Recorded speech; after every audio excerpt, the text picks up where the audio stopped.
Hello, everyone. Welcome to my first live stream. Can you all hear me out there? It's me, the Catholic State. How you all doing out there tonight? So this is the first time I've done this. This is a live stream, so I've never done one before. I figured I'd give it a shot. I asked my YouTube community what they thought, and it was there was a mix. I think most people said, "Hey, give it a shot." A lot of people thought that live streams were just kind of money grabbers. So I'm not interested in asking for donations or anything. I mostly just want to answer questions. So that's why I'm doing this. I mean, it's been a heck of a few months. I did not realize that my YouTube channel would be growing like this. I thought that at most maybe I'd have like 2,000 subscribers. I did not think for 1 second that like I would have like almost 13,000 subscribers like I do now. I mean, like, you always think, okay, that would be good to have as many as possible, but I didn't think it would be realistic. But here I am. So thank you to all the people out there, all my subscribers, all my loyal followers, the people that watch my videos, that share my videos, that hit the like button, that subscribe, that leave comments, good comments especially. Thank you all. I really do appreciate all of it. But anyways, so this stream is the first stream. Obviously, it's an AMA as they call it, or Ask Me Anything. I don't expect there to be a lot of people on tonight, so I just kind of came up with a few ideas on my own of like what questions I think people would want to know.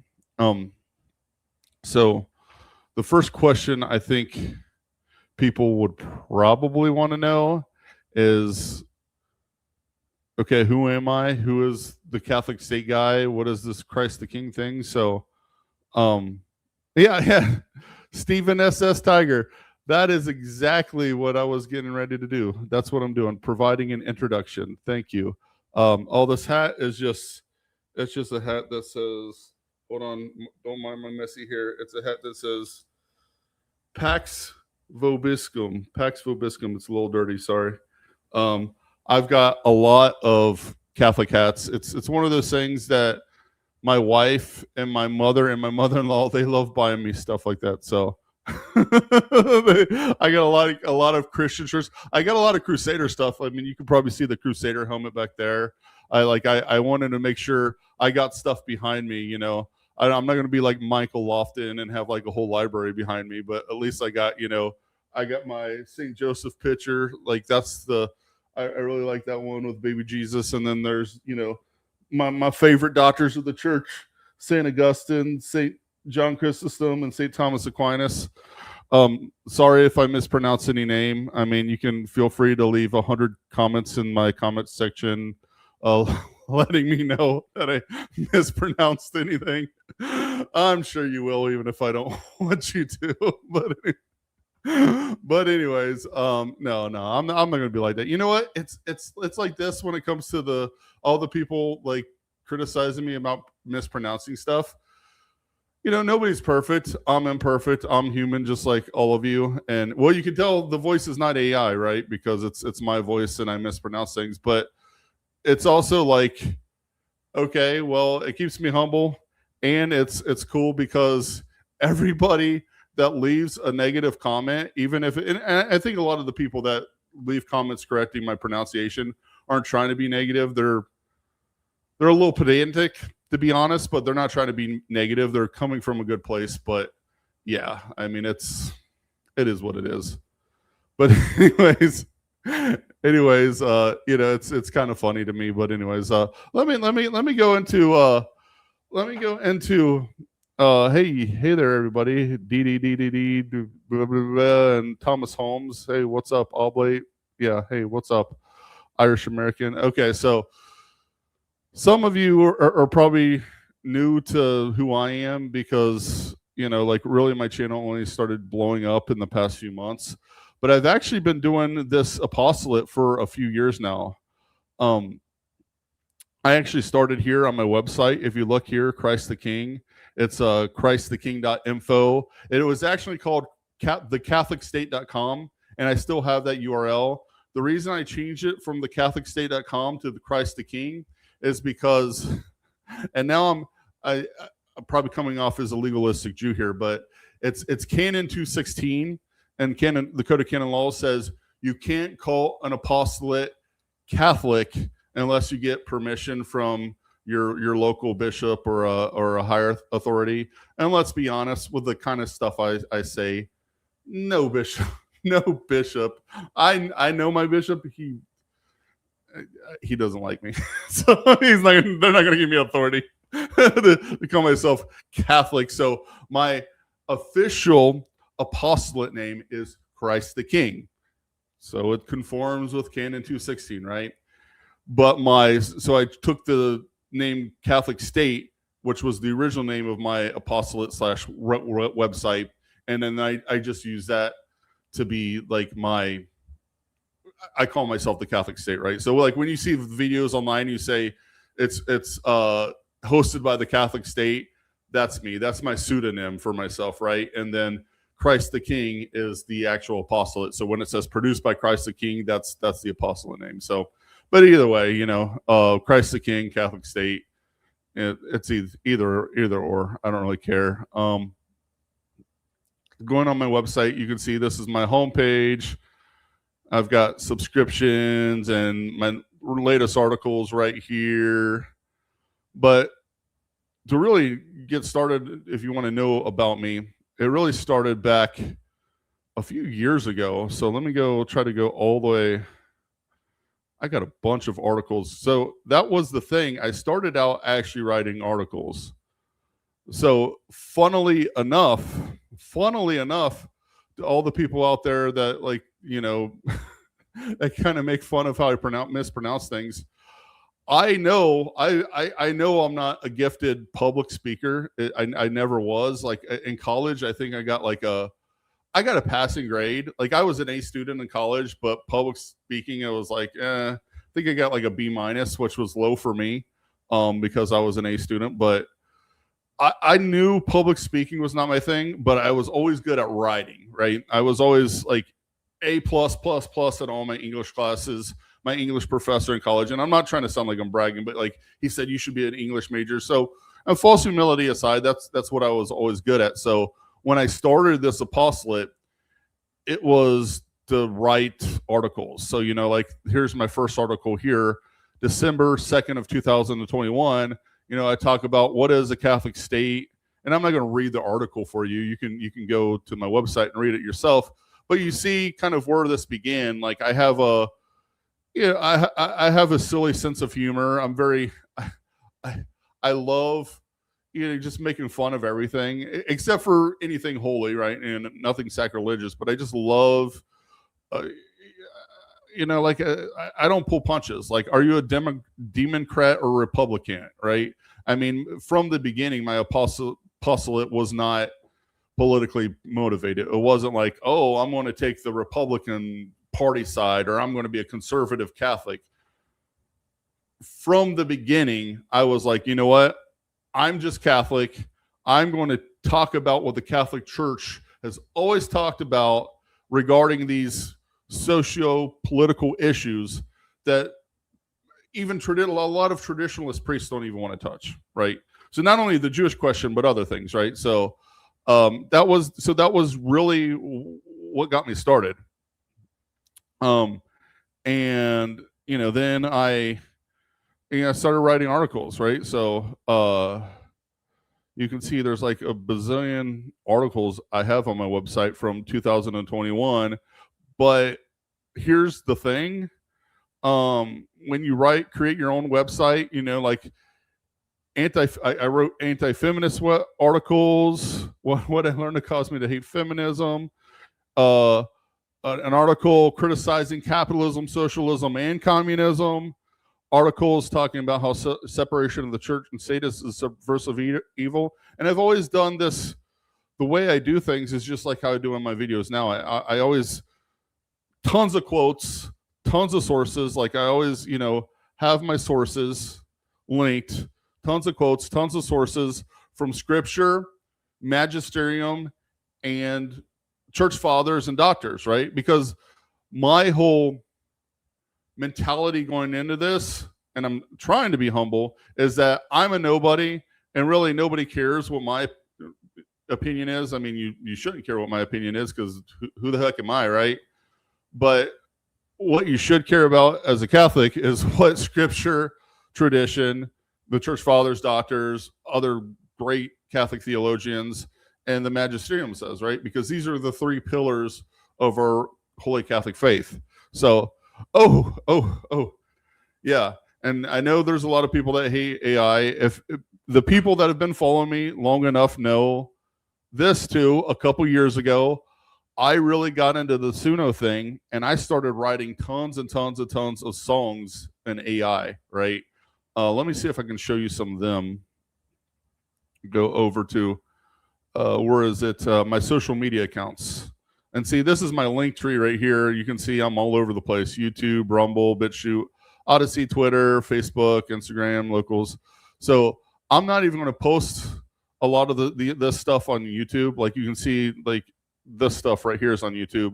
But I have stuff from a few years ago. So really going back to what I was saying, like, yeah, I started with articles, writing articles. But here's the thing, like a lot of people don't really read articles. So I transitioned to making videos. And the videos I made were pretty similar to like based on the articles I wrote. Like you can see that right here. Like these were the videos posted 4 years ago. They were just essentially the video form of the articles I wrote. But at a certain point, like we found that Suno, me, like my friend of mine, and he created this song that was hilarious. It was a bluegrass song in Suno, and it was making fun of the Jews. And I was like, this is Jewgrass. And I ran with it, and I made like, gosh, well over 100 songs in Suno. Like I called it Jewgrass. And I made other songs too, like this one right here. These are the songs right here. It was a couple years ago around Easter. You know, I started writing all these songs. Like this one got 11,000 views. It probably would have gotten like 10 times as much on YouTube if YouTube would have allowed it. And see, that was the thing. That was so for people again that still are new to me. This is not my first YouTube channel. I was on YouTube a couple years ago. I didn't have a great following, still had less than 1,000 subscribers, but I started doing these Jewgrass songs. And E. Michael Jones, he found, like I wrote some of these songs like this one, and here's another one, and Abortion is a Jewish Sacrament. This song I sent to Dr. Jones, and he posted it on Twitter or X or whatever they want to call it, and man, it went pretty big on YouTube. And then so I started getting noticed, and then it wasn't long after that YouTube just shut me down, because I just started pumping out these songs, like one song a day. And yeah, like again, I'm not going to deny that I used AI to make them. Like, yeah, of course I did. Like and people criticize me. I will say this: I actually have tons of experience as a musician too. I was at 15 years old. I started playing bass guitar, and I've been in multiple rock bands. And I've actually have been in multiple rock bands where we produced albums. We wrote music, performed it in a studio, and paid for and produced our own albums. Now, none of them like went big or anything. Like I've never been a rock star, but I got paid. I think the most I ever got paid for a gig was like $1,000 or something. But yeah, I've been very, very heavily involved in the music, at least the local music industry in Cincinnati in my life. So I definitely know how to write music. I understand music theory and how to write it. But man, you get somebody puts Suno into your hands. Oh my gosh, I just wrote so many songs, and that was why I think I got banned from YouTube. But then I kind of went here on Rumble for a while. And you can see I got like over 1,000 followers on Rumble, which I think that's good for Rumble, since nobody really watches Rumble videos, right? Because everybody's on YouTube all the time. Oh, and here's my friends Doug Haugen and Will Tucker here. They found me on YouTube because people ask me because some people that have been following me for a few years have asked me like, oh, how did you find Dr. Deep State? They actually found me. They made a post back when I had like my first YouTube channel. I had less than 1,000 subscribers. They found me and said, oh, everybody should watch this Catholic State guy. Then of course, like I started making all these Jewcast songs, and then I got banned, and then I've been on Rumble for the past couple of years. But you know, I've kind of like learned my lesson with this stuff. Like I don't really care about doing that anymore. I thought it was funny. I still think it's kind of funny making.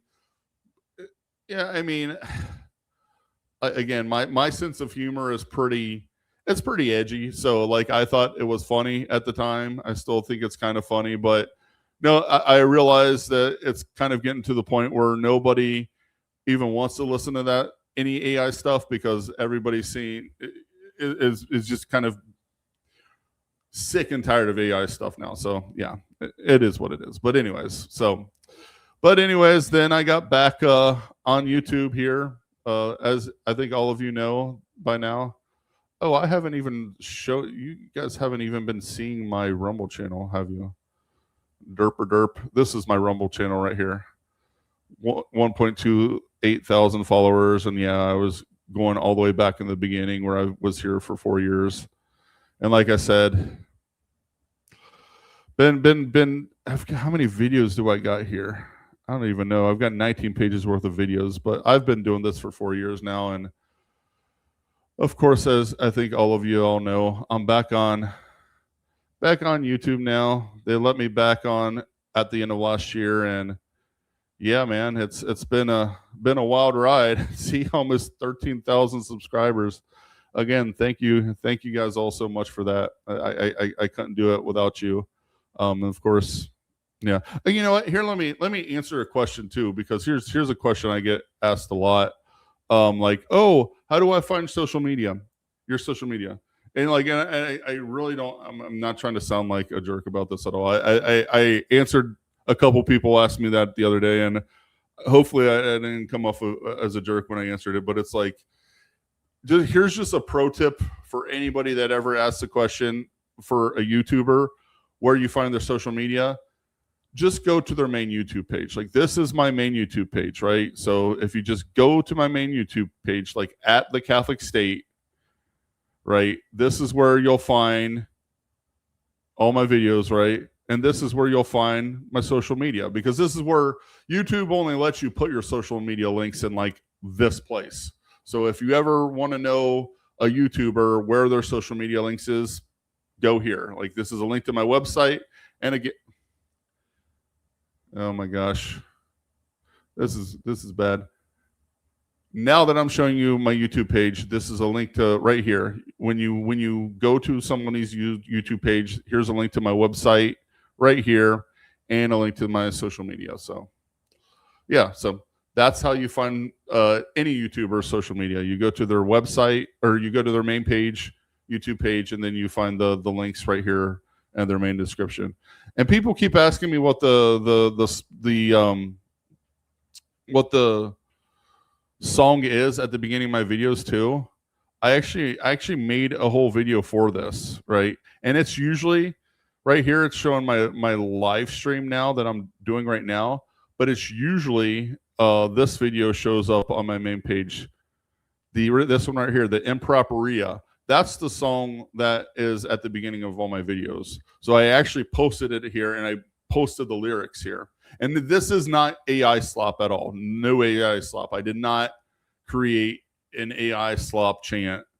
I actually did have an AI song that I wrote that was my original intro song, and I replaced it with this. This is somebody, an actual person, chanting the Improperia, which is the Populi Meus or Good Friday reproaches. And it was open source online, so it was free to use. So I took it, put it to this cool, good painting of Christ being crucified, and put the lyrics there. So yeah, let me look at the chat, because there's probably people asking questions now. Okay, there are people asking questions now. Okay, cool. Let me answer them. Okay, hey everybody. What part of the country are you in? So yeah, I think a lot of people know this, but in case you don't know, I am in the Cincinnati area. Actually, just got back. I kind of got a little tan today. I was the Ark Encounter, Answers in Genesis, Ken Ham, evangelical, but they're still creationists. They got that Ark Encounter. It's about a half hour south of Cincinnati. Me, my wife and daughter, my parents, and my parents' neighbor and my nephew were there all day today. So, but yeah, Cincinnati area. Anybody doesn't know about the Cincinnati area? It's like Catholic Central USA here. It was literally founded by German Catholics, and and they were pretty insulated, so they made sure to keep the Catholic culture here. Now, I mean, just like anywhere else, it's there's modernism and secularism and yeah, all that garbage here, but there's still a lot of Catholic churches. There's lots of places to go for a Latin Mass here. We have two dioceses. We have the Cincinnati diocese, archdiocese, and we have the Covington diocese right across the river in Kentucky. Both dioceses each have their own diocesan Latin Mass. We also have 3 FSSP parishes in the greater Cincinnati area, like one in Dayton, which is the city just north of Cincinnati, one in Indiana, and one in Kentucky. Actually, the one in Kentucky, that's the one that Will Tucker goes to, I believe. Sorry, Will, if you didn't want. Well, I think you've told people online, but anyways, and then there's we have an SSPX chapel here in northern Kentucky, so right, still in the Cincinnati area, and then we have the SSPV headquarters, Father Jenkins, his chapel's right there in the middle of Cincinnati. And then the Sedevacante chapel that Father Cicada, who has passed away unfortunately, but he founded, is up there in the northern part of Cincinnati. And I believe we have a CMRI chapel in like the northeast part of Cincinnati. So yeah, and even like the Novus Ordo parishes here in Cincinnati are like, I mean, this is not a clown mass place, right? You go to there's multiple, like, what are they, Adorantum, Novus Ordo parishes and stuff like that. So it is definitely not a definitely very Catholic area here. Very blessed to be in Cincinnati. Let's see, and I wanted to bring that up because for those of you that don't know this already, next Saturday, or no, next Sunday, so a little over a week from the day, my friend Dr. Deep State, Dr. Doug Haugen, is actually coming into Cincinnati from Texas. So he's flying in because my other friend owns Parkland Theater. He's a traditional Catholic. He runs Parkland Theater and pub here in Cincinnati on the west side. And we have speakers there sometimes. We've had Dr. E. Michael Jones here multiple times. I've spoken there, and we've had other speakers, and we've had Will Tucker there before, and we're having Dr. Deep State, Doug Haugen, next Sunday. So I've already put links for tickets and out there before, but go find them online on Dr. Deep State's channel and register if you're within a few hours drive from here. It'll be fun. You'll get to meet me and Dr. Deep State. Yeah. Let me go back to the chat here. I was an English major, got brainwashed by the commies. It's funny because yeah, my English major, like when I was in college, my English professor loved me because he told me I should be like an English, I should be an English major. But like, I remember, like, I think he was a commie. Like, this is before I became Catholic, because I became Catholic 8 years ago. Like, it was Pentecost, May of 2018. Yeah.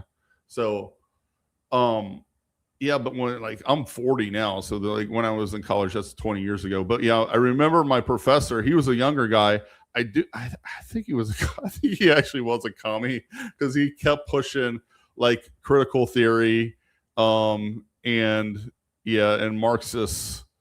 What do they call it? Critical theory and gosh, I forget all the different things. And I was like, is this guy a communist? So I wasn't very red pilled then. So.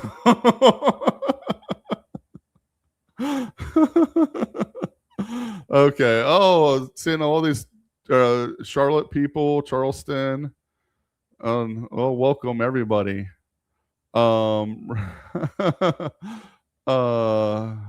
Let's see.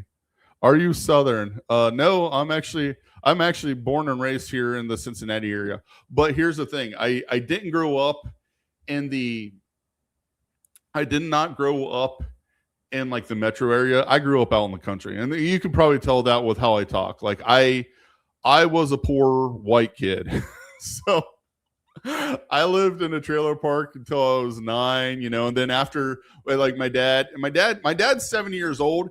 He still works at the factory. He keeps saying, I'm going to retire soon. But and it's not like he's like some supervisor or manager. Like, no, he is just, and I'm not saying anything bad. I love my dad. He's just a factory worker. I mean, in many ways, he reminds me of like St. Joseph here. Like he's really got that whole meek and mild. My dad's very meek and mild, very even like he barely talks. You have to get him to talk to you, and he just very much just has this mentality of like what he is a husband and father, and his role is just to keep providing. Even though he's 70 years old. Right now, like, my mom is, she's 66 and she's disabled and everything. She couldn't work and she shouldn't work. She's a woman. So, and then my nephew is 10. He lives with my parents because my brother, unfortunately, he passed away a year ago at 34. So, yeah. Sorry that night. It bothers me sometimes, He was unfortunately, oh gosh, I love my brother a lot. He was a heathen. I really, yeah. I mean, he was kind of like my dad, very humble, meek and mild, poor, dirt poor, and he had his son who he loved, my nephew. And he was just did everything he could to provide, but he got disabled. He started losing his sight. At 600 pounds, and he had a heart attack, and just it was sudden. I mean, I did what I could. When I got to the hospital, I felt his body, and like the first thing I did is feel his body, and it still felt warm to me. So I mean, there was a bottle of water right next to the bed. So, I mean, I did it. I baptized them. I mean, but yeah. Sorry about that. I didn't mean to get all emotional on air like this, but it's just something I was thinking about today with my family and everything. Hopefully, like in that's we know as Catholics that baptism only works when someone's soul is still, with their body. So I don't know. Hopefully,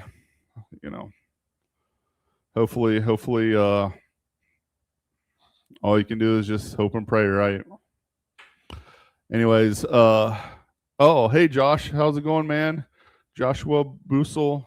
Yeah, Josh, he supports me a lot. Thank you, Josh. Thank you for coming out here. Let's see what else. Thank you all for showing up, by the way. I mean, I really appreciate this. Hopefully, I'm doing a good first live stream. Just looking for questions right now.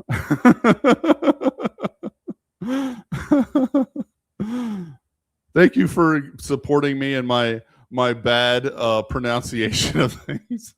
I mean, I know I mispronounce words. I'm not stupid. I'm not like, oh, I'm not like completely oblivious to the fact that I butcher words. It's just funny to me. I just thought like, wow, okay, yeah, I butcher words here and there, whatever, you know. It's not like nobody's paying me for this. I will say this. There have been some people that have donated to me recently, and thank you so much for that. But at the same time, realistically, like this is not a source of income. I have a full-time job. Like I'm not making a living off of it. There's not even close. Like I might be able to claim this on my taxes this year, but like there's maybe that, but it's not. And the thing is, the expenses that I pay out are more than what's coming. Like, you know, just having a website's a couple $100s a year, and you know, and then of course there's other things I pay for here and there too. So it's like that just kind of help things go better. Look, I probably need to pay for StreamYard. You can see the StreamYard symbol in the top right corner of my screen, but I don't know. It's like $40 a month, and I'm like, really? Like, wow. Anyways, oh, somebody asked me, how many times have you been banned from YouTube? Well, here's the thing. So actually, the first time I got banned from YouTube was there was this guy on Facebook, James Bowen, and yeah, I don't remember how to pronounce his name, so sorry. He's a Seventh-day Adventist. He's got a YouTube channel, and like he invited me on a show to debate him, and so I did. And frankly, I destroyed him because Seventh-day Adventism is stupid. Like I have a whole article. Let me find this right here. Like I have a whole article on Seventh-day Adventism. It's like I don't understand how people can believe this garbage. It's just so it's so stupid. It's just, you know, it's like this this guy is prophesies the end of the world multiple times, not one time, but multiple times, is wrong all the times that he's prophesies. And then this lady, Ellen White, comes along and says, "Oh, I'm a prophet." And you know, we all know what the Bible says about that kind of stuff. It's just like, well, you know, you're a woman, so you know, woman, you know, there are women prophets sometimes. There are women saints in the church, women, you know, great, you know, like Saint Catherine of Siena. You know, there's women prophets in the Bible too. You know, like you know Ruth. Yeah. But anyways, I don't understand how people understand this garbage. Here, yeah, you're not even seeing my screen. Like, I don't understand how people understand this garbage. I wrote this whole article a few years back on Seventh-day Adventism, just going through scripture, showing how like she's a false prophet. Like she does not meet any. Like she has said multiple things that are wrong, and the guy before her that was their leader had said multiple things that were wrong. Right, William Miller, multiple things that were wrong. And like I just like all this stuff about how they're not even consistent with scripture. It's just, this is just a stupid cult. And so I just destroyed him in the debate, and then I took clips of his video because I was like, well, it was kind of a, you know, collaboration, me and him, right? And then I posted 3 clips on my YouTube channel. He called strikes on each of those clips. 3 strikes, boom, my channel was down. I'm like, that's so. I mean, at that point, just admit you lost, right? Now and then, like I said, my other channel, like I started posting all those AI Jewgrass songs and stuff like that, and that's the channel that Dr. Doug Haugen and Will Tucker found me on. And then as soon as I started getting close to 1,000 subscribers or whatever, like Dr. E. Michael Jones was promoting me, and then boom, YouTube took me out. But I went, man, like, and here's the thing. This is really the thing that I'm trying to not do on YouTube, is if you look at Rumble, I still got some of this stuff. And for those that like my stuff, you should probably come to Rumble and look at these playlists. So I got some of these things like here, like Proving Jewish Subversion in 2 Minutes, Stand Up to Jewish Hate. This one, I posted most of these videos on YouTube. The only video I didn't post on YouTube is this one right here. Oh, you can't see it. See, this is what I got to get better at is showing my screen. Hold on, let me show you this. Okay, now you can see it. So, anyways, going back, Rumble right here. These are my playlists I created. Staying Up to Jewish Hate, Proving Jewish Subversion in 2 Minutes. What does the Catholic Church teach about the Jews? This is the one right here. I didn't post on YouTube, and I'm not going to. We all know what will happen if I post it. It'll just get taken down. And then these right here, it's the same thing. Like, I got these videos, and some of them like have some pretty good views on Instagram, but that is what caused me to be shadow banned on Instagram is these videos right here. See? Look at them. In 2 minutes, like bam, bam, bam. I'm like, I can prove this stuff in 2 minutes. And so can you if you watch those videos. Yeah, here's this one. Look at all this stuff. It's like this is the stuff that got me banned on YouTube the first, like when I was Dr. Deep State found me, right? So yeah, I'm not going to post that stuff anymore on YouTube because I'll just get banned again. I think for whatever reason, I've kind of hit a good place on YouTube because I'm being very objective and I'm just sticking to theology, right? Just sticking, this is what the faith teaches. And I have a few historical videos out there too. This is what history teaches. These things are not even, well, some people dispute them, but these things are easily proven as far as theologically or historically goes, right? So yeah. And then after that, I've tried to, I did, when I was banned on YouTube, I did, try to make some channels, but they shut them down real quick somehow. And I don't know how. Like, I use VPN and different, which changes the IP address and stuff like that. But somehow they can figure out who you are. It's same thing with Reddit. Oh my gosh, Reddit is like, yeah, I'm permabanned from Reddit for life. Let me see if I can find my Reddit.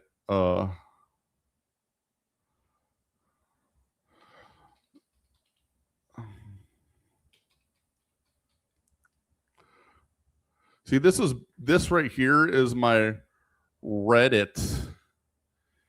And this was before I even started making videos. This is back when I was just writing articles. And like, again, I almost got like, what was it? Like, I almost had like 1,000 people on here. And see, this is where somebody put that I got banned. But yeah, it's like we were building a community there.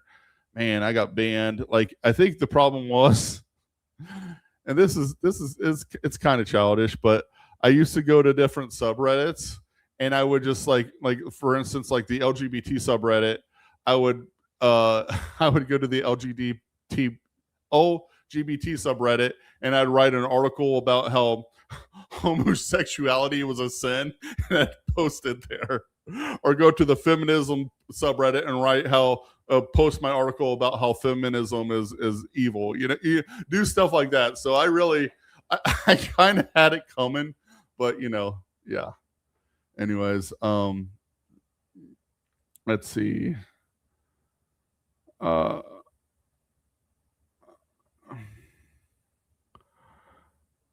Are you all skeptical about how the floodgates have been opened on the JQ? It all feels contrived to me. That's an interesting point, and that is something I thought about, like how I've been allowed back on YouTube. I'm like, okay, because I applied back in December, and I got back on, and then I started putting out my content, just my theological content, right? Not my other polemical stuff that I know will just get me banned, but just my theological stuff on the Jewish question. And I haven't even gotten a strike yet, like not even a strike. And they also gave me full access to all the things. Like I can, I'm not monetized, and I haven't even applied for monetization. Like I don't even want to go there because I feel like if I applied to monetization, that like they have a process where they have a person go through your videos to see whether you fit their partnership. Like that's not gonna work. They're just if a person actually goes through my channel, they're just gonna be like, no, we got to delete this guy. So I'm not even gonna try that. But somehow by the grace of God, I'm on YouTube. Almost 13,000 subscribers. Thanks be to God. I'm just riding the wave. That's why it's a lot of work, but that's why I've been pumping out like a video a day, because I'm like, and I'm in a good position right now to do that, just because like, well, I was like at the beginning of the year laid off for a little while, so I mean, I had I had a unemployment, and I had like a really good severance package, and now I'm working again, but it's still like I'm a contractor, and like you have up and down periods, and it's a down period, so it's like got a lot more free time. So I don't know how much longer the video a day thing will go, but while I'm able to, while God has put me in a situation to do it, I'm going to do my best to get as much content out there. My whole philosophy is just like, which is how I think we should be, is like live each day like it's your last day, right? I mean, I could die today, so I want to make sure that I get this stuff out there so people know it, because if I'm gone tomorrow, it's there, right? But anyways, okay. How many times the ban hammer happened? A lot. I am perma banned from Reddit, like I showed you. I was perma banned from YouTube, but I got allowed back. Regarding Facebook, Twitter, I don't like to call it X. X is just, it's so gay. Twitter, Facebook, Twitter, Instagram. I am shadow banned. Like there's no doubt I'm shadow banned. Like I am shadow banned. Now Twitter has gotten better recently because I've just tons of people just share my stuff, which helps, right? So that's how you get past the shadow ban. Facebook, I've got like over 1,000 followers on my Catholic State Facebook page. I don't think anybody sees anything unless and some people have got ticked off about this because I'll tag everyone and my daily posts, but if I don't, like nobody will see it because I'm shadow banned. It's so stupid. Let's see. God bless you. Sympathies. God, everybody. Oh, now I'm seeing all the people like talking about like rest in peace, my brother. Thank you guys. I really appreciate that. I really miss my brother. So thank you.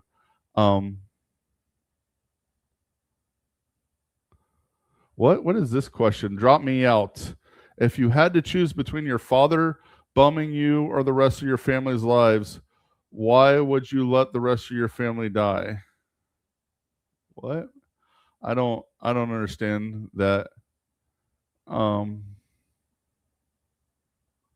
don't understand that question. Sorry, drop me out.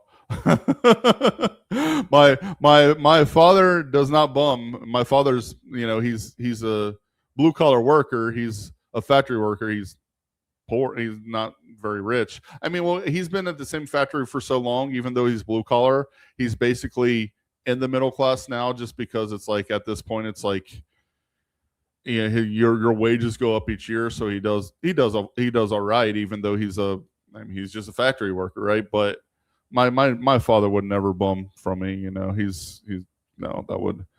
And my brother, even when before he died, he started going disabled. He started losing his eyesight. It almost killed him to go on disability. He hated it.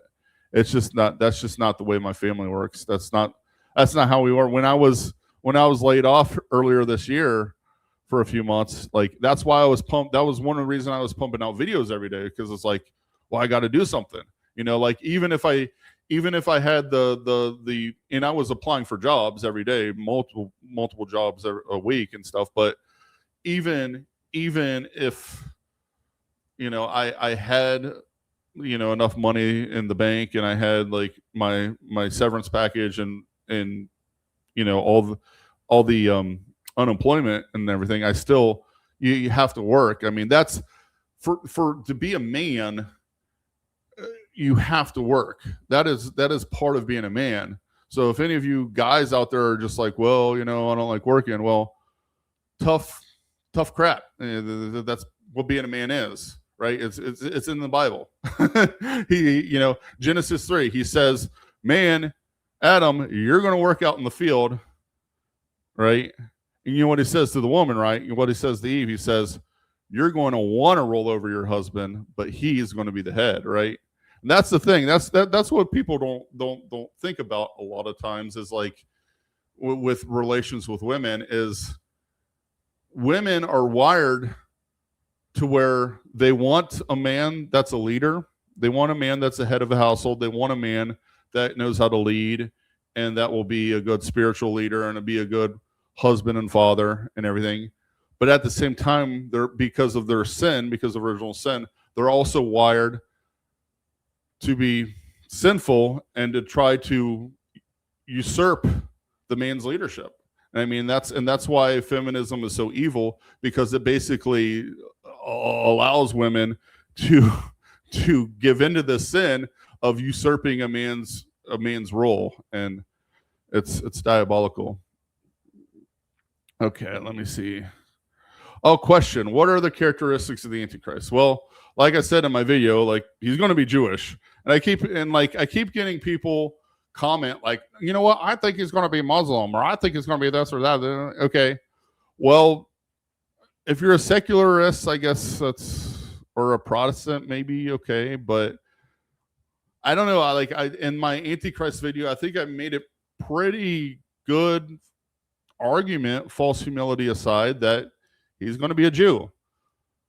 John 5:43, Christ talking to the Jews that don't believe him, the unbelieving Jews, says, you do not believe me, who comes in the authority of the Father, but you will accept one who comes into the authority of his own. And again, the church fathers all understood what this meant, and it's really common sense. It's, what is he saying?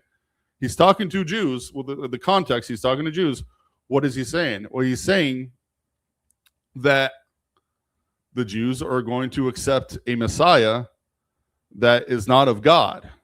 So what does that mean? That means this Messiah is going to be diabolical. He's going to be the Antichrist, right? They're going to accept a false Messiah. And it's even, hold on one second. Even, it correlates with 2 Thessalonians 2, where St. Paul, and remember, you got to understand the context of what's happening here. St. Paul writes this letter before 70 AD, right? 2 Thessalonians comes out before 70 AD, right? Because St. Paul dies, well, it was around 62, 3, 4 AD, something like that. So he dies a few years before 70 AD and the sacking of the temple, right? Because he dies under the persecution of Nero. And when St. Paul is writing 2 Thessalonians 2, he says that the man of lawlessness, the Antichrist, and, of course, the pedantic people are like, well, he didn't say the Antichrist, he said the man of lawlessness. That's totally different. Like, these pedantic people drive me crazy sometimes. It's like, shut up. We all know what he's saying here. He's talking about the Antichrist, right? And he's saying that this man of lawlessness, Antichrist, will rule from the temple. And at that time, the second temple was still standing. He calls it the temple of God, right? So we know just with these hints, and then there's other hints too. It's all over. Even Christ calling the Jews the sons of the devil, synagogue of Satan. It's even in 1 John chapter 2, he's talking about how those who do not believe in the Son don't know the Father, are Antichrist. This is before Muslims were a thing. So who's he talking about? Well, he's talking about Jews, right? So we know from all these hints in the scripture that the Antichrist is going to be a Jew, is going to be who the Jews, the modern unbelieving Jews, the Pharisees, the rabbinical Jews, see as their long-awaited Messiah. I mean, they're going to be wrong, of course, but that's who they're going to see him as. They're going to see this Jewish man that at least he's going to try to rebuild the third temple. Now, I mean, and this is where there's some divergence in the traditions. There's really two traditions here. One tradition says that the temple can never be built, right? And that's going back to even Julian the Apostate and stuff. Like when he tried to rebuild the temple, it was like, if you look into that story, it's crazy the amount of things that happened that made it so the temple couldn't be rebuilt, right? And then a lot of church fathers then took that as kind of a they took that as a sign of God's will that the temple can never be rebuilt because God willed it destroyed. And even with all that effort Julian the Apostate put in, he just couldn't rebuild the temple, right? And so these fathers say that if the Antichrist will rule from the temple of God, and the temple of God will be in Rome, it'll be the church, unfortunately. But the other tradition is the tradition that predates that, which comes from, like I put in my video, comes from either Ignatius of Antioch, comes from the Johannine tradition from St. John, the Polycarp to, we got Ignatius of Antioch and the Polycarp to Irenaeus, and we got Hippolytus or Hippolytus. And again, feel free to correct my pronunciation in the comments. I don't care. It helps the algorithm, whatever. And we've got this tradition that says that the temple will be rebuilt, but it will only be rebuilt by the Antichrist. And before the Antichrist comes, it can't be rebuilt. So, it still fits into the Julian the Apostate thing. But the Antichrist will be Jewish. He will have to at least practice the Jewish religion. So it's not just going to be ethnic Jewish, but he will have to practice the Jewish religion for them to accept him as the Messiah. Like there's no other way. Like, so when people say, well, he's going to be Muslim, it's like, well, how would Jews accept a Muslim as a Messiah, right? They're not going to do that, right? He would have to be, I mean, he's going to be very charming, right? Because it is also the tradition that he will be a man, but he's not going to be Satan incarnate, but he will be perfectly possessed by Satan. And he's going to intentionally be possessed. Like he wants to be perfectly possessed by Satan, right? And this is something that, a lot of elites, a lot of rich, powerful people, they a lot of exorcists talk about it, how they are probably possessed by their own will. They want to be possessed because that gives them power and fame and fortune and all that. But really, and he's probably going to be charismatic, because a lot of people in my videos will say, well, he's Trump or Netanyahu, and it's possible, but he's going to be a likable guy.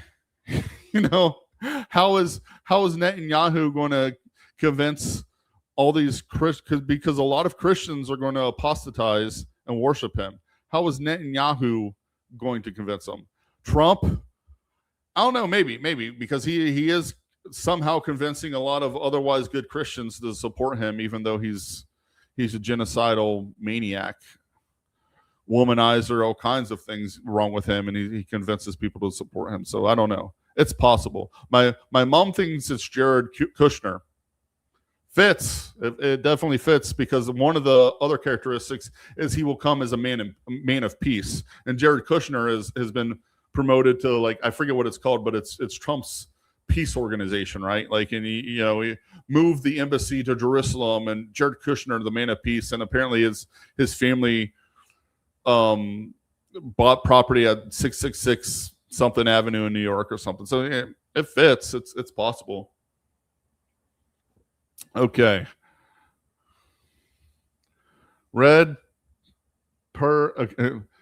Somebody's going to write a comment about this one. I know.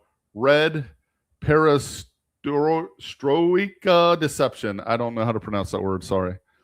Question. Are you aware of KGB defector Antonio and I can't. I'm suck at speaking any Ruski language. I'm sorry about that. Antonio Goitzen in his books. I think I know who.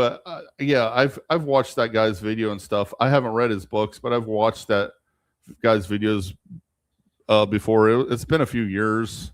It's interesting stuff. I don't know, not something I think about a lot, but I think I have. But I'm more interested in theology and philosophy than I am political science. It's funny because a lot of people that follow me are probably more interested in politics, and I'm more interested in theology and philosophy. It's like my buddy Dr. Doug Haugen, Dr. Deep State. I mean, he's got a PhD in political science, so he's the guy to ask the politics questions to. Me, I'm just some guy that's really into philosophy and theology. The Blessed Mother is a woman. Yes, she is, and she is the perfect woman too. That is for sure.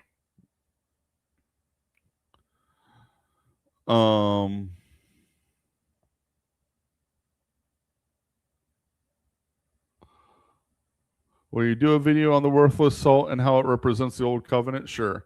So I mean, I'm open to all kinds of ideas. Oh, Gene, what mass do you attend? I tend to.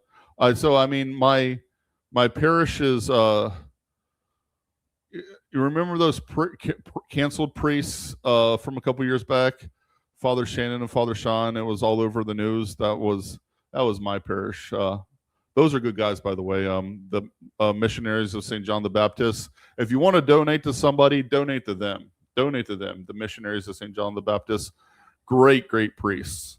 But yeah, I'm open to just keep letting me know what, because right now I'm not going to Justin Wooten. I'm not going to remember your suggestion for a video, but just keep making comments, and I try to read all the comments in my comment section, and I put it down in my list, especially when it's related to the Jewish question. Like a couple of the videos that I've already put out, like the King St. Louis video, and like that was a suggestion of a viewer, and I thought it went well. I thought people liked it. I liked making it. So yeah, please give me your ideas.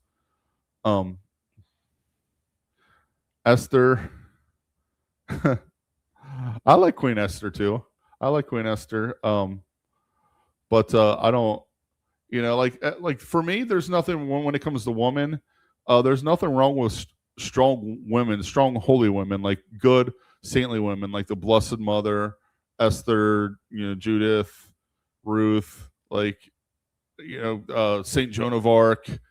Like there's nothing wrong, but there's a way to be a strong, feminine, holy woman. And the problem with feminism is it doesn't bring that out. Instead of bringing out the feminism and strengthening it, instead it just wants to turn women into more like men, right? I mean, that's why transgenderism is a thing, right? This is where I think a lot of, and I'm not trying to throw rocks at boomers, because I know a lot of baby boomers watch my videos, and thank you. And I think a lot of the baby boomers that watch my videos are smart, open-minded people. So please don't take this wrong, but a lot of baby boomers are confused that are pro-feminism or anti-transgenderism, and they're confused by it.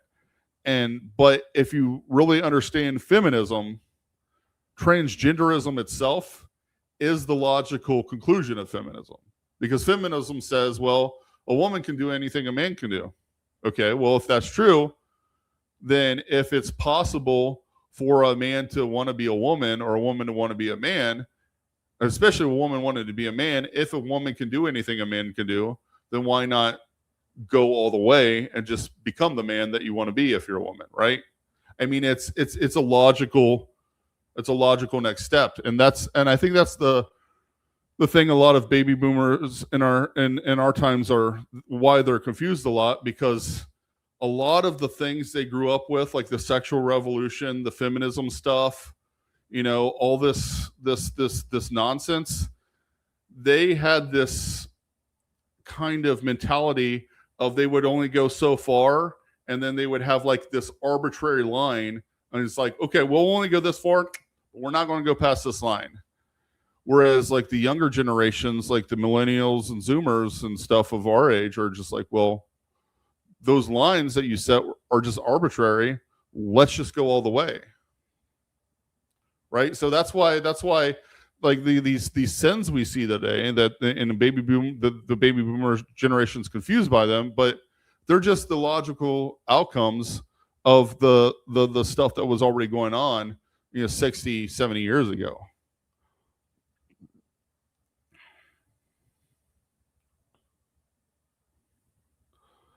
And thanks for all your support, guys. I'm trying to read through all these comments. I know I'm probably like 20 minutes behind or something right now. Some of you guys are talking about Russian stuff. I don't know much about Russian stuff. I'm sorry. I don't follow that stuff. Again, I don't really get into like that political stuff a lot. I just really don't. I mean, it's cool that you guys do, and just not my thing. Let's see. Well, I think part of the reason censorship might be kind of easing up is because it's like, the boiling the frog thing. It's just like, once the frog realizes it's being boiled, then they got to back it off a little bit. And I think maybe that's why they're allowing this right now, because it's like people are seeing what's happening right now with the genocidal state of Israel, and they're seeing what's happening now with like the Epstein files and stuff like that. And there's only so much you can cover up. So like they were boiling the frog and just revving it up, but the frog just started becoming aware that it was being boiled too quickly for them. So they have to back it off. I mean, I think that's really what's going on, but I think it is temporary. I mean, I have no doubts. I do not think I'm going to be on YouTube forever. I think it's only a matter of time, which is why I'm trying to get as much truth out there as possible. Templario Ranchero, what is your opinion on BOB, and invincible ignorance? Oh, baptism of desire, baptism of desire. Okay. Baptism of blood and invincible ignorance. Well, it's part of church teaching. It's always been part of church teaching, I mean, there's the saints on the cross, right? Saint Dismas on the cross. I know some people speculate and say, well, no. Yeah, he was baptized before he, he's the good thief, right, on the cross. Some people say, well, no, he was baptized before he got on the cross, but there's no evidence of that at all. There's no evidence that he was baptized or he had any repentance until he was on the cross right next to Jesus. And then he said, and then Jesus said he will see him in paradise, right? So that's always been tradition that he is a baptism of desire saint, right? There's some baptism of blood saints. Off the top, I mean, when you ask these questions off the top of my head, I don't always remember, but there's some baptism of blood saints in the early church that were martyred. I forget what. I know that I read the Lives of the Saints, Alvin Butler, every night with my family. I forget his name or whatever, but I know there's baptism of blood saints, and then the fact that we have saints that are baptism of desire and baptism of blood means that it is part of Catholic tradition, and we can't deny that and say that those forms of baptism of desire and baptism of blood are not a thing, right? And then as far as invincible ignorance is a thing, but it gets overly applied. I mean, it's like, okay, so say some Native American, pre-Columbian Native American that would have no way of knowing about the Catholic Church or Jesus Christ, but lived their lives in such a way that they tried to be as holy as they could be according to natural law, and they believed in some sort of great spirit, like what the Indians call the great spirit, but some sort of some unknown God, transcendent. I can't even leave comments about that. I can't even say transcendence right now. But anyways, they believe in that, right? And could there be possible invincible ignorance and a baptism of desire and they could be saved? Sure. And the Catholic Church acknowledges that that's a possibility. But in our modern times, the Catholic Church and Jesus Christ, at least Christianity, is known ubiquitously, again, feel free to leave comments on my mispronunciations, but is known all over the world, right? So unless you live in some sort of isolated tribe in like the Amazon or like one of those islands off of Africa where they'll like kill you if you try to go there, like there's a few places like that of Africa and India like that. Unless you're a person that lives in one of those places where you're literally isolated from modern society, invincible ignorance is probably not going to apply to you. And that's the problem with the modernists, is they want to make it apply to almost everybody, and I think that's just being too naive, right? If people are especially in a modern Western society like us, that the Catholic Church exists. That Christians believe in Jesus Christ. So you might be ignorant, but invincible ignorance, probably not. When I was getting catechized at my parish, my priest said something along the lines of like, okay, invincible ignorance. Somebody could be saved by invincible ignorance, but it would be like jumping out of like a 100-story building and landing, just somehow miraculously landing on a pillow bed or a bed of pillows or feathers in a truck and surviving. It's possible, but it's so ridiculously unlikely. Just don't count on it. We should try to evangelize everybody and convert everybody, because most people are not going to be, like 99.9999% of people will not be saved by invincible ignorance. Like, I'm sorry. Outside the Catholic Church, there is no salvation. That's the dogma.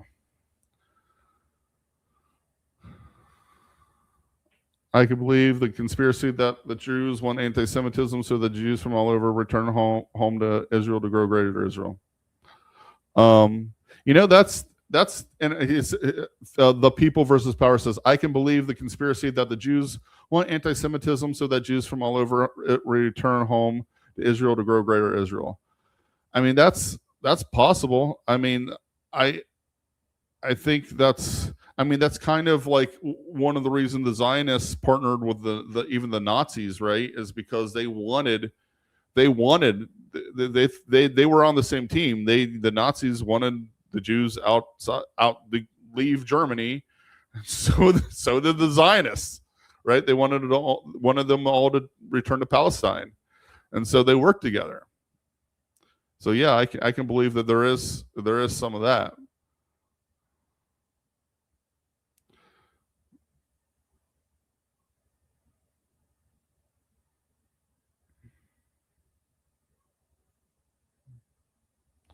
Okay, I eat food that is good. Brother, advice for living in an isolated area with only contemporary Novus Ordo. I literally learned and volunteered Oregon to make it a little bit more reverent. So, I mean, here's the thing for me. I mean, hold on 1 second. Let me get a drink of water. I mean, here's the thing for me. I live in Cincinnati, where it's a great Catholic area, and I know people that go to Latin Mass, friends with many. I know people that go to the Novus Ordo, and then I'm friends with many. And there's going to be trads that hate me for saying this, but some of the Catholics that I know that go to the Novus Ordo, they're great Catholics. I mean, I'm not going to say otherwise. I mean, I know some great Catholics that go to the Novus Ordo that everything I'm saying in my videos, they're 100% for. 100%. I know some Novus Ordo priests that are fans that like my work, that are fans of people like Dr. E. Michael Jones and stuff. I know Novus Ordo people that go to church every day, that pray the divine office every day. Or actually, they pray the liturgy of hours, right? The more modern, but they still pray it every day. They pray multiple times a day. They pray the rosary every day. They pray all the time. They're involved in their communities. They're just good, humble, charitable, wonderful Catholic Christian people. And then I know traditional Catholics that are material heretics. I know traditional Catholics that are material heretics. I know traditional Catholics that are so insufferable and obnoxious, like you just don't even want to be around them. They have no charity. They're so arrogant and prideful. And you know, I think some of us have seen that online, you know, some of these people that they act as if everybody's a heretic but them, right?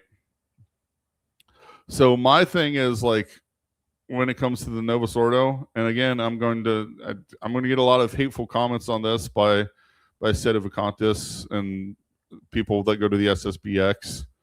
Hopefully it's not hateful, but you know, I probably will. But I think, I just being honest here,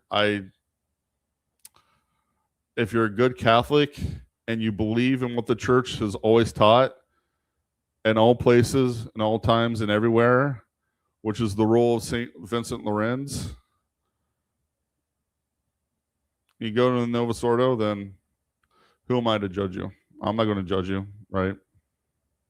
And that's all I got to say about that. So let me move on to the next one. Okay. Yeah, YouTube banned me and deleted my comments on live streaming. Yeah. The Jews are guilty. Yeah, a lot of your videos are shadow banned in the algorithm. Yeah. That's why I'm surprised. Some Nemo Diane 6233 just said a lot of my videos are banned in the algorithm. Yeah, I mean, that's why I'm surprised I got like almost 13,000 subscribers now. I mean, I never would have thought I would have got that many. And my highest viewed video is like this is the biggest surprise to me. If you look at my videos, look at this. Like, this is by popular. This is my highest video. My most viewed video is Jews are enemies of Christians, like 115,000. Like the fact that the algorithm, I mean, the algorithm is either if it's suppressing it, it's not doing a very good job, or it's allowing it. It's like it's baffling. Like, look at some of these baffling. I never would have thought, but you know, here we are. Just okay. Here's Nemo Diane again. Got a question out of curiosity. When did you notice the JQ? Okay, so that's interesting. So it's been kind of like, so when I was in high school, like I grew up out in the boonies. Like I said, it was just a bunch of poor white people. I never really did know any Jews growing up. I mean, because I was poor, and let's be honest, like there's not a lot of poor Jews. I mean, they're on the upper end of the income level, right? So I was a poor white guy, so it's like, yeah, of course I didn't know any. And my friends in high school were like, it was actually the racist crowd. So, you know, and when I went to work in the summer in the factory with my dad, it would be like I would talk to the older guys there, and they were like, some of them are racists and stuff too. But the one guy that I knew there, he gave me a pamphlet on talking about the Rothschilds and the Rockefellers and stuff like that, and how they're in like this cabal and everything. And I thought like there was some truth of that and everything. And I was kind of like a little bit initiated when I was a teenager. But then I went to college. Of course, college is nothing but propaganda. It is nothing but just, anybody out there that wants to go to college, I'm not going to say don't go to college, but only go to college if it's something that will help you in your career, right? So go to college to be like, my nephew is like, he's 17. He's going to go to college to be an engineer. Like, okay, that makes sense. Go to college, right? But realize that there's propaganda there, right? If you're going to go to nursing school, go to college. If you're going to be in, like I'm in software development, but my degree was in philosophy, which was stupid, but I mean, I like philosophy, I like theology, whatever. But anyways, like don't go to school for something like that, because even the philosophy degree I got was really, it was secularized. I mean, I did get some St. Thomas Aquinas and St. Augustine and stuff like that, just because they have to teach that, just because, the early medieval philosophers, I mean, who you got other than St. Augustine? Like, he was the best, right? Same thing with the medieval philosophers. It's the scholastics. St. Thomas, he's the best, right? So they have to talk about that. But anyways, well, what was notice the JQ. So it was about still like, but so college took me back the other way, and I didn't really care about the Jews or anything. I was more interested in trying to get girls. I was more interested in chasing women. That's why when I came to the church 8 years ago, that's why St. Augustine is my patron saint, because I was a lot like him. I was more interested in chasing skirts than I was pretty much anything else. But but at a certain point, like, that got old when I was in my early 30s, and that's when I got serious about religion and stuff again, serious about serious things again, right? And then, so that was about 10 years ago or so. And around that time, that's when I, started looking at politically what was going on. So this is 2016-ish, right? And I could see all this stuff, and I was just like, okay, there's something going on here. 2016-ish, there's something going on. I'd say as more alt-light in that time. I even thought Ben Shapiro made a lot of sense, unfortunately. But but he was a gateway to the alt-right in many ways.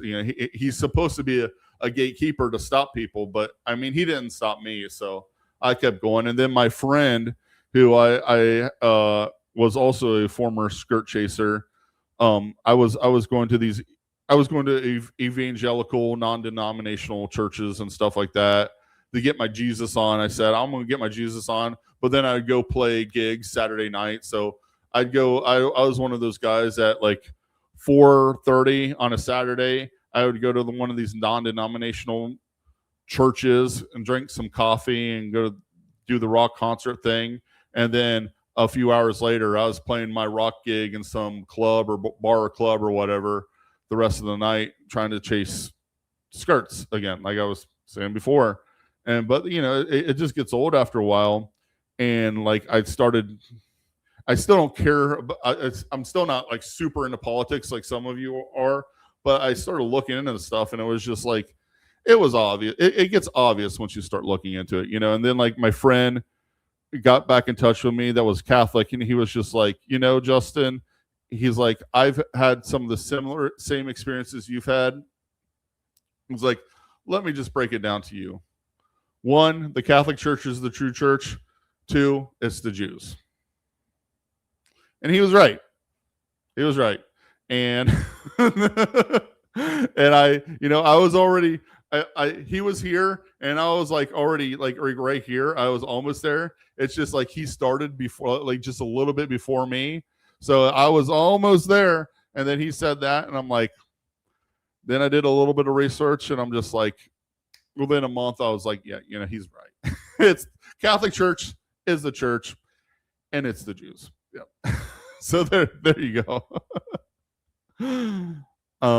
And it really, at the time, one of the things I hated a lot was feminism. And like, I think it's a little bit different now, but back at that time, the Wikipedia article on feminism, like it looked like an invitation list to a bat mitzvah. Like you would just go to the article, Wikipedia article on feminism, and look at like all the top feminists of the past like 60 years or so, and it looked like a bat mitzvah list. That many Jewesses. So I was like, yeah, it's the Jews. Okay.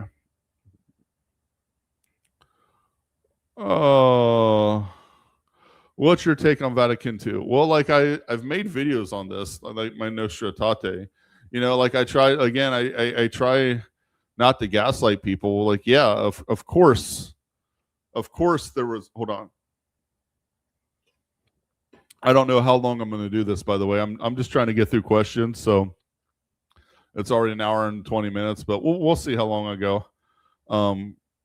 I go to bed at 10 o'clock, so that's at least 40 minutes is going to be tops. But anyways, Vatican II. So I've already talked about this a lot in my videos on Nostra Aetate, but on one hand, like again, I've been going to the Latin Mass. You know, I was brought into the Latin Mass parish, right? I didn't grow up Catholic. I didn't grow up in the Novus Ordo Church or anything like that. So I was brought into traditional Catholicism, and I've read the documents of Vatican II, and I've looked into the history, researched it, and it's obvious that there were tons of bad actors in the Second Vatican Council that were trying to get the church to change its teachings. These heretics, modernists, obvious, right? And I've went through a few in my video on Nostra Aetate. You know, we got, and I'm going to, in a few days, I'm going to make another video where I talk about these guys again. But you got the three drafters for Nostra Aetate: John Oestreicher, Gregory Baum, and Bruno Husar. All three Jewish converts to Catholicism. All three openly in favor of trying to change the teaching on the Jews. And we're not talking about just changing little things. Like in case you haven't been following on my channel, the deicide, and what I mean by deicide is just the fact that the Jews killed Jesus Christ, that they pushed for his death. I counted 14 times in the New Testament it says this. This is divinely revealed. This is unanimously held by the church fathers and doctors. This is irreformable teaching. You can't just say the Jews didn't kill Christ. That's material heresy, right? Supersessionism, same thing. It's all over the New Testament. It's literally the reason why we call the New Testament and the Old Testament the Old Testament, right? Because the New Testament is the new, the old is the old, right? It's been fulfilled in the new. It's literally why we call it that. And they wanted to deny deicide, deny supersessionism, you know, and they wanted to, you know, change these teachings. But here's the thing, right? They wanted to do that. We know that. They made that clear. There was Jewish influence in the councils. There was Jews there that they were there. They were pulling their strings. But if you actually read Nostra Aetate, and I have like a bazillion times, it doesn't actually change the teachings. As bizarre and crazy as it seems, it doesn't change anything. Like, and people hate that. Like a lot of trads and my fellow trads, they just want to throw rocks at me, and throw rocks, throw eggs, leave nasty, hateful comments. I don't care. But at the beginning in Nostra Aetate section 4, it says, and I'm quoting, I've got this memorized: true, the Jewish leaders and those that follow them press for the death of Christ. True, the Jewish leaders and those that follow them press for the death of Christ. Well, that's what Scripture says, right? So they want it, and then there's also another phrase that says, the the church is the new people. And this is, I don't remember this one as verbatim, so sorry, I don't have this one remember. It says the true church is the new people of God. It says the church is the new people of God. What does that? Supersessionism. So the two irreformable teachings, the deicide and the supersessionism, that they convoked this council. They pushed for the creation of this document to overturn deicide and supersessionism. The two things that they did, this whole debacle was over, they failed to do. Nostra Aetate affirms deicide, and it affirms supersessionism. Now it's written in a way that's like nice and ambiguous and like kind of, handsy-pansy, whatever, but nothing's overturned. And then like there's also the line that says, a couple of lines, and this is where the ambiguity is because after it says affirms the deicide, but this charge doesn't apply to all Jews in the first century then, nor does it apply to the Jews today. Well, yeah, that's actually what the church has always taught too. Yeah, I mean, there was Jesus himself, the Blessed Mother, the 11 of the 12 apostles, and the rest of the disciples. They didn't want to. They weren't pressing for the death of Christ, and they were all Jewish, right? So obviously, it wasn't all Jews. And the same thing as far as Jews today. There's Jews today that convert to Catholicism because they don't like the fact that the deicide happened. So it doesn't apply to all Jews. Now, does it apply corporately in general to the Jews? Yes. So when we say the Jews, we mean corporate, a corporate sense of like it applies to there. But Nostra Aetate doesn't change anything. Now, and then there's the other line that says, nor does the church believe that, or nor does the church teach that God rejected the Jews, or that the Jews or that God rejected or cursed the Jews based on Scripture, right? And people will say, "Well, look at that one, Catholic state. That one's bad. That one." So it is bad. It is ambiguous. And it is written in written in a poor way, and I'm not going to gaslight about that. But it's still technically correct. God did not reject the Jews. This is actually said in Romans 11, 1 and 2. St. Paul writes it himself in Romans 11, 1 and 2, saying that God didn't reject them. The Jews rejected God, right?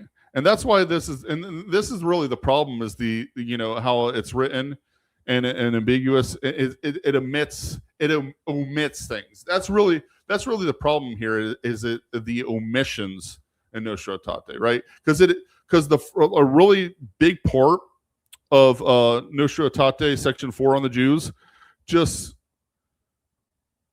doing nothing but exegeting Romans 11, Romans 11 is great. It's part of Scripture, right? But then it leaves Romans 11:28 out, where it says the Jews are our enemies. That, of course, is omitted, right? The neo-Judaizers always omit that. They never say that. They'll read Romans 11 and read the line where it says the gifts and calling of God are irrevocable, but they'll never say the Jews are our enemies. But it says it in Romans 11, right?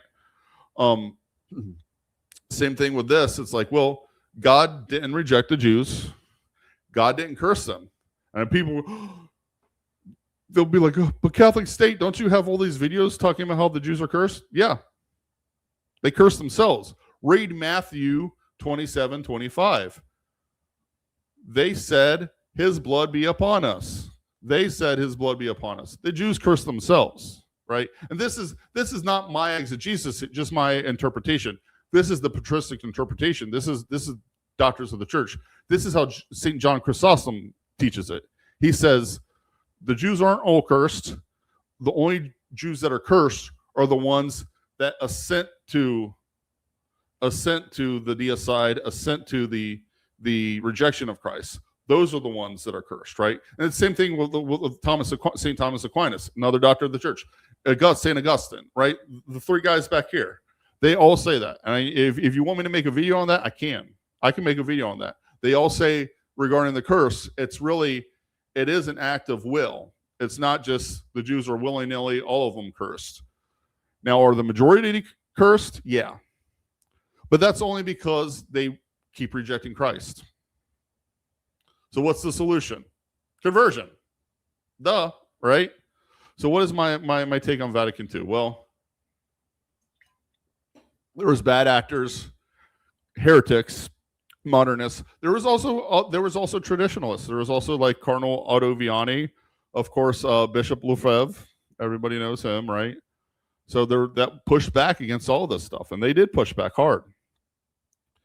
And what ended up happening, the end game was what came out was these documents that changed no teaching on the church. Now, have they been lied about a bazillion times by prelates in the church and priests and lay people saying that the teachings changed? Yeah. These modernists lie through their teeth saying things change. This is actually why I'm not one of the reasons why I'm not a sedevacantist, right?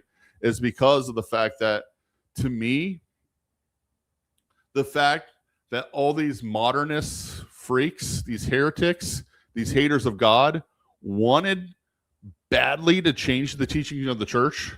They wanted it with all their heart, mind, blood, body, and soul to do it. And all they could come up with were these documents that a layperson like me, can still read in light of tradition. What that tells me is the Holy Ghost still has to be in the visible church. He still has to be there. Because think about it. If the Holy Ghost said, "Nuh-uh, this visible church in Rome, I'm done with them. Goodbye, y'all." If that's what the Holy Ghost said, then all the modernists would have to do is just say, they would be blatantly contradict the faith. They would just say, the Jews didn't kill Christ. The Jews can still be saved apart from Christ. Right? They would just say that. They would completely contradict the faith. But they don't do that. They can't do that. It's like there's some invisible force stopping them from doing that. Why? Why can they not just contradict the faith if that's what they want to do? Because the Holy Ghost is still there. He has to be. I believe that. Okay. Let's see. What else? Yes, I spoke the truth about communism and Islam. Communism and Islam are both evil and fake and gay. So let's see. Yeah, free speech is not a Catholic principle, as we all know. Free speech is Catholics believe in limited speech, right? We only believe that speech should be free, and so much as that the person that's speaking is telling the truth, right? Okay. Where are we at? I'm just going through. It's okay. Dog's Nose 2. Is Trump the Antichrist in your opinion? No, I honestly don't think he's the Antichrist. I mean, is he a type of Antichrist? Yeah, I think he's a type, right? Using typology, I think he's a type. I mean, I don't know, like some people say that like he had a secret meeting and he converted to Judaism. Like to me, that's speculation, and I don't really like to go there. But so whether he is technically a Jew, I don't know, who knows? But is he a Jew, like as far as how he acts and where his allegiances lie? Of course. I mean, everything he does is for the Jews. And even the Jews, a lot of them say, "Oh, call him a Messiah." But remember, when the Jews call someone a Messiah, like that doesn't necessarily. There's a Messiah figure, and then there's the Messiah, right? They called who was it? Cyrus, Darius. Oh, somebody's gonna. I'm gonna get about 1,000 comments from all the pedantic people correcting me on this one too. I forget it. Cyrus, Darius, one of the Persian king that released the Jews back to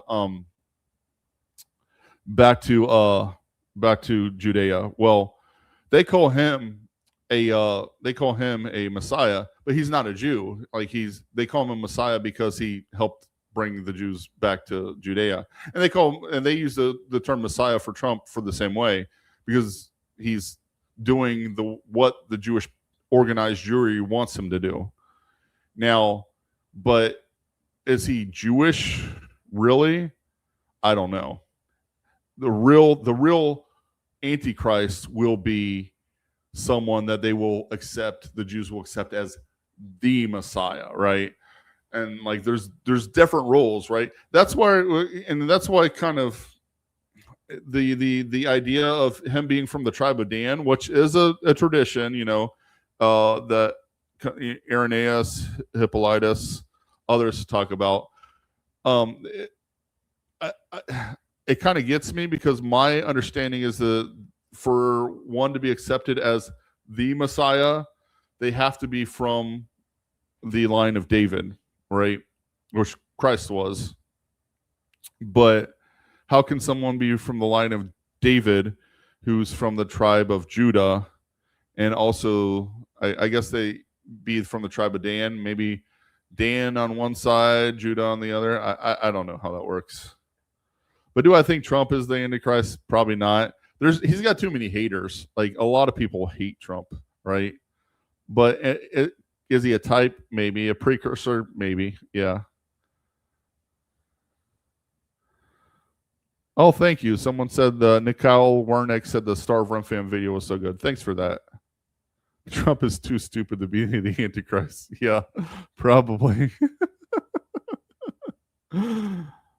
What is the possibility the Antichrist is Mormon? Like, would Jews accept a Mormon as their Messiah? No. Let's see. Going down. So many comments here. I did not expect there to be so many people on tonight leaving comments. I'm edified by this. Thank you all again. Thank you all again. Does the Antichrist betray the Jews or work with them? That's Space Lord. Okay, that's a good question. Does the Antichrist betray the Jews or work with them? Both. At first, he's going to work with the Jews, and see, this is why one of the reasons why the Jews are going to convert at the end of time, because the Antichrist at first will come as a Jewish man, a man of peace that works with the Jews, that restores peace to the world. Because before the Antichrist comes, World War III is going to happen, right? Many people will die, and the Antichrist will actually be the man that brings peace, right? So that's why a lot of people are going to follow him. So the war is going to happen, right? And then he will come bringing peace, and the Jews will like him, because even though, they are what they are, they still are human beings too, and they still have a survival instinct. They don't want to die. They want their power and money, but they don't want complete just annihilation of everybody in the world, right? I mean, you got to have people to rule and take money from via usury, right? So everybody can't die. So and so the Antichrist will be the man of peace that brings that brings these wars to the end, that helps the Jews try, at least attempt to rebuild the third temple, that works with them, and they're going to elevate him to the Messiah, right? Or however they pronounce it, Messiah. I probably pronounced it wrong, so you can, all you pedants out there can leave about 1,000 comments on that. So anyways, but that's going to happen. He's going to work with them, and then at a certain point, he's going to betray them, because once everything is done and he is essentially coronated as king of the world, Oh no, he does not want to stop there. He does not want to be just the Jewish emperor of the world or the Messiah. No, he wants to be God. He wants people to worship him.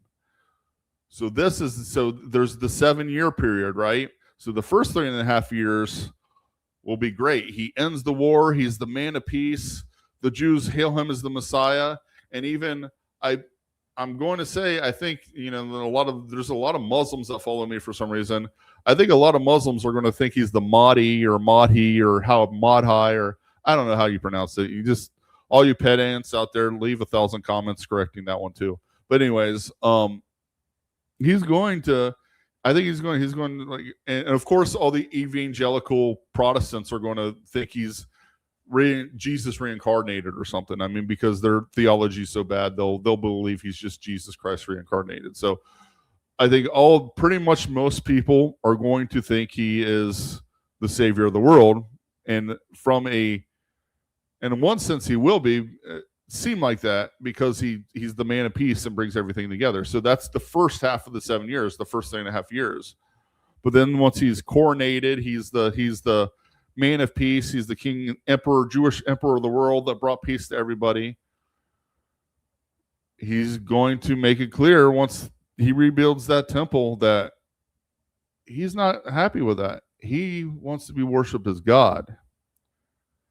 Once that happens, then the Jews will turn from him, because most Jews, not all Jews are, they're not all follower. They're not all like part of the Star of Remphan cult, right? Like most Jews, many Jews are religiously ignorant, just like many Christians are. Like like most Jews don't know what's in the Talmud any more than most Christians know what's in the Bible, right? They just don't, right? Like let's be fair. And so many Jews will realize, wait a minute, this guy wants to be worshipped as God. That goes against what Adonai or Hashem or whatever they want to call God says. This no, we can't worship this guy. And once that happens,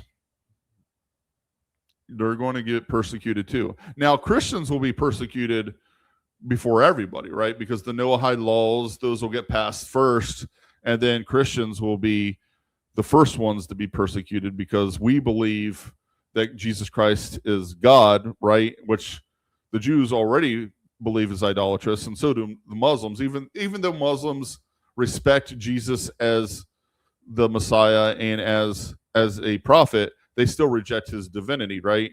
So the Noahide laws will make the persecution of Christians the first persecutions to happen. But once the Antichrist starts demanding worship, even Jews and Muslims might be persecuted as well. Or they will be persecuted as well. And once this happens, this is going to lead to a lot of conversions, obviously, and for obvious reasons, right? And not only that, also during the reign of the Antichrist, Enoch and Elijah, I mean, because Revelation or Apocalypse 13 says the witnesses will come and they will preach to the nations, and they'll preach to the Jews too. Enoch and Catholic tradition says those witnesses are Enoch and Elijah, right? Because Enoch and Elijah never died. Both were assumed body and soul into paradise. So Enoch and Elijah will be brought from paradise into the world to preach as witnesses to the true faith, and will start converting many Jews, Muslims, pagans, whatever is left into the one true faith, the Catholicism. And of course, the Antichrist will kill them too, because he's not going to have that, right? And then that's when, there's going to be a lot of conversions. And that's where the Romans 11:26 saying the Jews are going to convert at the end of the time. It's what it's saying. It's like at the end of the time, the Jews, that veil of blindness over their eyes and hearts is going to be lifted. They're going to see they've been bamboozled, right? Now they've been complicit with the Antichrist for 2,000 years, but at a certain point they will realize that they've been bamboozled, right? So yeah, they will be persecuted, but going to be persecuted before they will, obviously. Are you married? Yes. Bob G9V. So anybody that's read my comment section probably knows who Bob G9V is. He's my resident troll. I don't this guy trolls me in every single video. He's always calling me an incel and everything. So and making fun, like just attacking me as a person. And I've never banned anybody. So anybody that thinks I've deleted their comments, because sometimes I get that. So, have you deleted my comments or banned me? No, YouTube has, because I haven't banned or deleted anybody's comments from this channel. Like my philosophy has been like, leave it. Like I even say it at the end of the videos, leave comments below, good or bad. Like you want to leave a bunch of mean comments and help me in the algorithm, more power to you. That it gets the message out to more people, right? So Bob is our resident troll. He's always calling me an incel and everything. But yeah, again, Bob and everybody else, like I said earlier in the stream, I am married. I do have a wife. I do have a daughter. Yes. Okay. Communism was a punishment for the Orthodox Church. Yeah, that makes sense. Okay. Oh, this guy asked me. So I posted that substitute teacher link, the Key and Peele link, because I try to have a sense of humor about myself. Like, yeah, I mispronounce words all the time. I know I do. And I'm like, I could be a sensitive Sandy and be like, oh, everybody's mean to me because they're making fun of me pronouncing the words. But, nobody's perfect. I'm not perfect. Whatever, I mispronounce words. It is what it is, right? So I found, I didn't want to post that Key and Peele video at first because it does have bad words and blasphemies. But I looked online on YouTube and I found a version of the video that doesn't have, they cut out the cuss words and blasphemy, and it's still hilarious without, you don't even need all that stuff. It's still funny, right? So so the substitute teacher link, if you don't know what I'm talking about here, let me show you real quick. Where is it? This right here in my posts.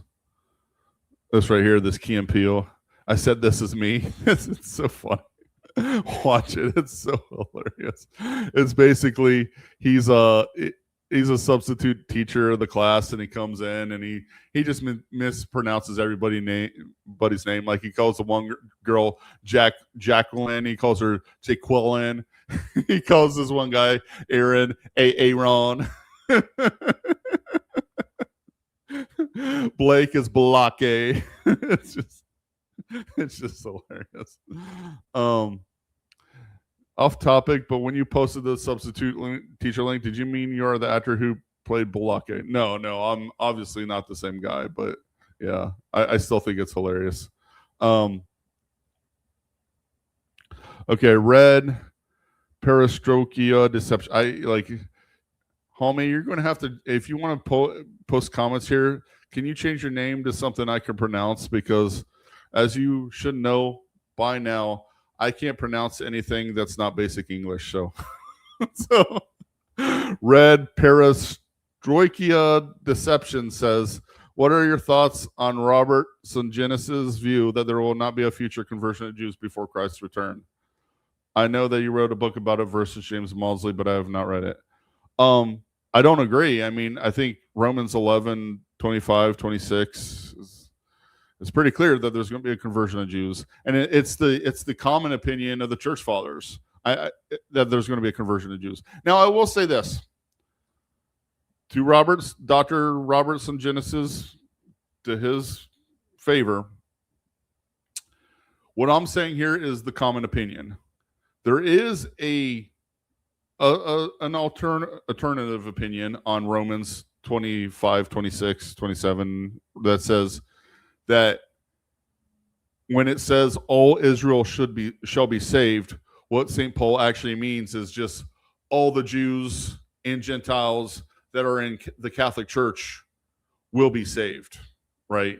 Which is, I mean, that's true by definition. All the Jews and Gentiles of the Catholic Church that that persist in their faith will be saved, right? Which is kind of just true by definition, right? Like anybody that's in the Catholic Church that persists in their faith until their death will be saved. You know, you might go to purgatory, but you'll be saved as long as you persist in your faith, meaning you don't apostatize, no mortal sin, etc. Right? So that is a patristic opinion.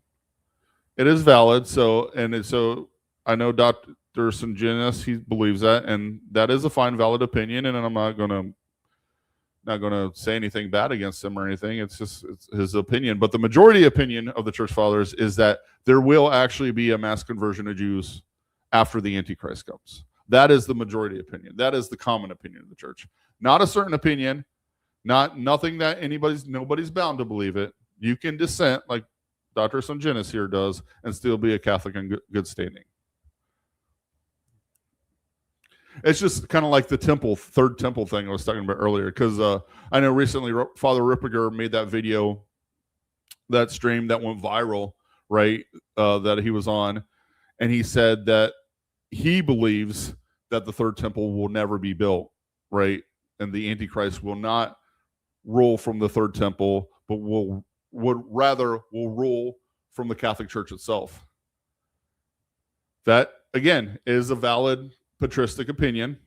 I don't agree with that. I take the opinion that the Antichrist will rebuild the third temple. He will be the only one that will successfully do it, unlike Julian the Apostate, but he will do it, right? I believe that. And that again is a valid patristic opinion too. So they're both valid opinions. So some of these things that I talk about, there could be opinions on both sides. And when that happens, I try to be honest and fair and say, look, this is an opinion. This is a valid patristic opinion, but there could be other opinions. Same thing with like my video on Jerusalem being the harlot or the whore of Babylon. That is a patristic opinion. It is a valid opinion, but it is not the universal opinion. It is not certain Catholic teaching. There is a very big patristic opinion that says Rome is the whore of Babylon. It is a valid opinion, and Catholics can hold multiple opinions on these things and still be in good standing.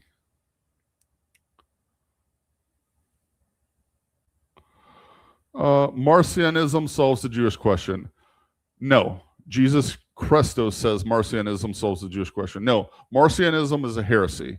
And if you are a Marcionist, you will go to hell. Please stop being a Marcionist because it is a heresy.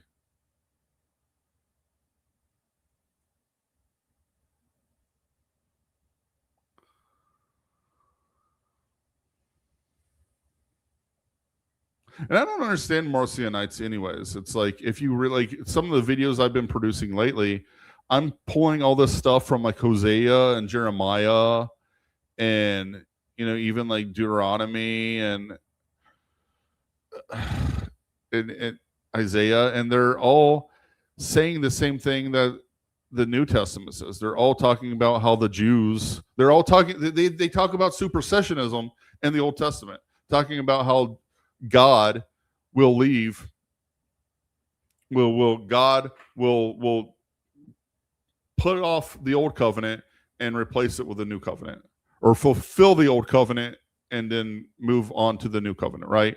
Supersessionism's all over, right? Like Hosea 1 and 2 talks about divorcing, right? Jeremiah uses divorce too, right?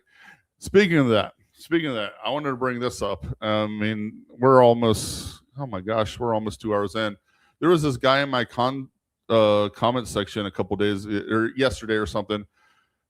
He was telling me that I got to change the titles of my videos the past couple days, where I said God divorced the Jews, because that's blasphemous. So here's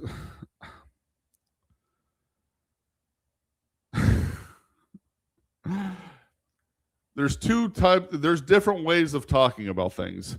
There's being literal and very precise theologically, And then there's analogies and rhetoric and colorful language that's much more imprecise. Now, I taught when I was talking to this guy, I was trying to be as charitable as possible. I think he's probably autistic because I know, like, I've got some autistic friends that they struggle with this stuff. They see everything, they see all modes of speech as literal. But here's the thing. When it comes to scripture and patristics and the things we're talking about, not everything is always literal, right? When I make a video that says God divorces the Jews, does God literally divorce the Jews? No. God can't divorce the Jews. He's not married to them in the first place, right? It's just like when nuns and sometimes even male religious say they're married to God. Are they really married to God? Well, no. God can't get married. God is simple, right? He is being. He can't get he doesn't get married. He's a non-physical spiritual being, right? And even though we call him Father, in a masculine sense, he doesn't really have a sex role or anything. Like he's a spiritual being, right? So when we use the language like this is an analogy, right? It's just like when even the Bible itself, it says God hated Esau, loved Jacob but hated Esau. Does God really hate Esau? No, God doesn't hate anyone literally. God is incapable of hate. Now, God is omniscient, of course, but God is also pure good and pure love, right? And hate is a lack of love, and God isn't lacking of any love. So even though God is omniscient, it would go against his very nature to hate because he's full love, right? But scripture does say God hated him. What's it doing? It's using colorful language, rhetoric, analogy, right? So when I make a video saying God divorced the Jews, did God really divorce the Jews? No. It's colorful language. It's rhetoric. It's analogy, talking about supersessionism. And it's not just me that use the word divorce. Again, Jeremiah says it, Hosea says it, right? And they're Old Testament prophets, right? So this is Tertullian says it in his treatise against the Jews, and that's what I told this guy. But I just wanted to make this point that because sometimes, again, talking about pedantic people, like the pedantic people that are always making fun of my my mispronunciation, like I try to be charitable to these people, but because I do think, I've been around the traditional Latin Mass community for 8 years now, and I know that there's a large amount of people in these circles that they're on the autism spectrum, right? And especially with people in our generations, like the baby boomers, not so much, but like I'm a millennial, the Gen Xers, millennials, and the Zoomers, we've all of us have been vaxxed to hell and back, like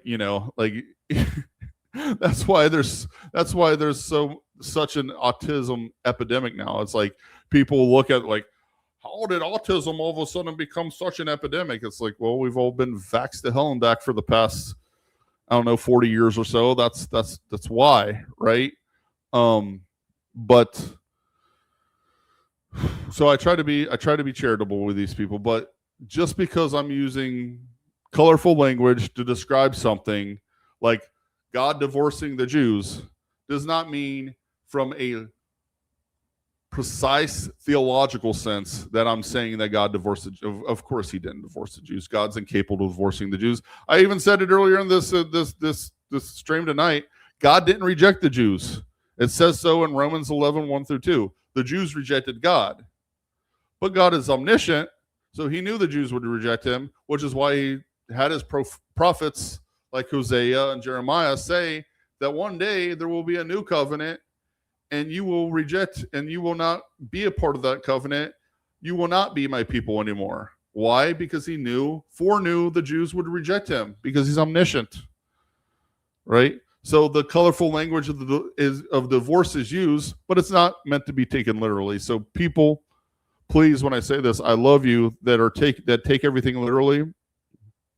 Just remember things in the Bible, things that the church fathers and doctors say, like St. John Chrysostom says things like in his homilies, like God hates the Jews and stuff like that. They're not meant to be taken literally. It's rhetoric. It's colorful language, and sometimes it takes some humility to realize that not everything's meant to be taken literally. Like I'll say this just really quickly. I have a friend who's on the autism spectrum. He's got Asperger's, and I think this, I'm saying this because I think this is going to help a lot of the autistic people, a lot of the more pedantic people that get annoyed and angry, because these pedantic people, what they do is every little molehill, they got to turn it into a mountain. Every little imprecision you have and like you make, and of course I'm going to be imprecise in language. I mean, I'm human. We're all going to be imprecise in language sometimes, right? But with these pedantic people, like every single molehill has to be turned into a mountain. Like they have to do that, right? They can't otherwise like function. It's like because the way their brains work is everything has to be consistent. But with the way human beings are and the way we talk and relate to each other, there's a lot of flaws. There's a lot of errors that are made and everything.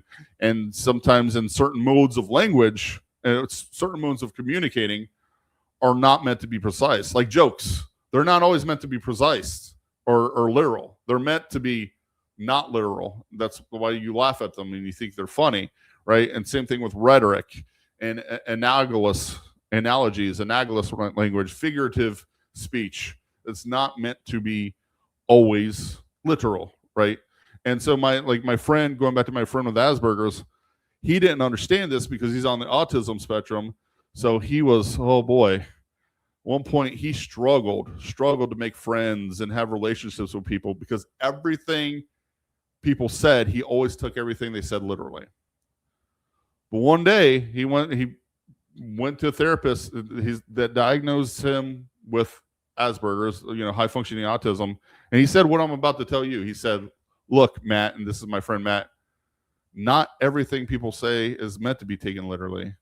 So be humble, take a breath, and give people the benefit of a doubt. And if you hear something or see something that triggers you, instead of allowing yourself to be triggered and just taking it literally, maybe ask the person a question. Maybe ask them to elaborate. Maybe be straight up with them and say, hey, you know what? I'm autistic. Are you being literal right now, or are you speaking figuratively? And he started doing that. I kid you not. He started exercising that level of humility. He went from not having friends and not like he couldn't get a girlfriend at all, right? And unfortunately, he went from not having friends or a girlfriend to having tons of friends and a girlfriend. Why? Just because he had that humility to say, hey, you know what? Maybe everything someone says is not to be taken literally, right? And instead of just assuming the worst in people, assuming that people are always just being mean, like, because if you take everything literally, you're going to live in a world where you think everybody's mean all the time, because jokes are not meant to be taken literally. Like rhetoric and analogies, figurative speech, it's all over human communication. It's not meant to be taken literally. So if you live in that mindset, you're going to live in hell, right? And I'm not making fun of autistic people. I'm saying it's awful. That's why I would recommend you follow in the footsteps of my friend Matt and humble yourself and say, you know what? Instead of being triggered and being pedantic and just trying to just rage over this little minor error that Justin made in his video, like, oh, he didn't use precise language, or he said God divorced the Jews. Maybe, just maybe, ask yourself if Justin or whoever is triggering you is just speaking figuratively, not meaning to be literal on purpose. And instead of jumping to a conclusion, maybe just ask Justin or whoever you're talking to, say, hey, Did you mean that literally, or are you speaking figuratively? And I would have told the person, look, man, I agree that God didn't divorce the Jews. I'm speaking figuratively. I'm using rhetoric. It's analogy. It's not meant to be literal, right? I think if people start humbling themselves like that, you'll do a lot better. I mean, it's like St. Francis de Sales says, you catch more flies with honey than with vinegar. So, and I just wanted to take a second to say that, because I know, especially in the traditionalist community, a lot of people suffer from, this black and white thinking, taking everything literally, because there's just a lot of people in these traditionalist communities, that are on the autism scale. I've observed it. I'm not making fun of them, but humble yourself and learn to ask questions and learn to say, hey, person that triggered me, what did you actually mean when you said that? I want to try to understand. If you do that, you'll make a lot more friends. You'll find a significant other if you're looking for them. Life will be so much better. So sorry for that rant, but it just came up to me, and I just felt like in my heart that I had to get that out there, Thoughts on okay, well, somebody said, are you familiar with the Noahide laws, and is that a possible video topic on this channel? Okay. It sounds like that person must be new to my channel. That's Anno Domine 73. So let me show you some stuff. Again, this is going back to my videos. I made this video here 5 days ago on the Talmud. So that video on the Talmud talks about the Noahide laws. I made a video here 3 months ago that's called What Are the Noahide Laws? So that's about the Noahide laws. Correcting the Jewish Catholic on the Talmud. I believe I probably talked about the Noahide laws there. Proving Jesus in the Talmud, maybe. But yeah, I have talked about the Noahide laws, specifically in this video right here. What are the Noahide laws? And in the Talmud. And again, this is another friendly piece of advice as well, because people ask me, have you made a video on such and such all the time? Again, this is my main video page right here. It says the Catholic State YouTube, the Catholic State videos. I would encourage you to just go down my list of videos and see if you can find it. And there's also right here, there's this, and I am not trying to be condescending right now. I'm just really trying to be helpful. So please don't take this as I'm being condescending. But right here, there is a search bar right here, and you put Noahide laws. And see? Oh, yep, this is a third video, right? What does the church teach about the Talmud? See, so that's, if you're looking for a specific video and wondering if I've touched that topic, I would do that. Use the search function, right? Same thing with my website, right? My website. Look at this. I have all these articles, but I have this handy dandy search function right here. And look at this Catholic resources on the Jewish question. Same thing. Look at all these Catholic resources on the Jewish question I've accumulated. Like I worked hard on this, man. This was crazy amount of work that I did on this, and oh my gosh. But if you're wondering, like, well, how do I find something? Control F is the find function, and say, well, I want to know what St. Augustine said on the Jews. Augustine. And there you go. See, you found two: Treatise Against the Jews by St. Augustine and his other writings on the Jews. And if you want to go deeper, say, well, I really want to know more about the Talmud. I even got this handy dandy search function up here on my site. And you just go there and you just type in, and I got to fix this. I don't know why it looks so stupid like that. You use this handy dandy search function and you put in Talmud, and boom, look, all this stuff. You got the Babylonian. I just made this recently. You got, selections from the Talmud on Mass or the Talmudic Jew. Oh, here's a whole article on this. You see, I mean, that's just what you do with that kind of stuff. I think that's, friendly advice. I mean, I've been searching and researching stuff for years, so I know all the tricks on how to find stuff quickly. So hopefully that helps. Cannonball.com 8332. Thoughts on sedevacantism.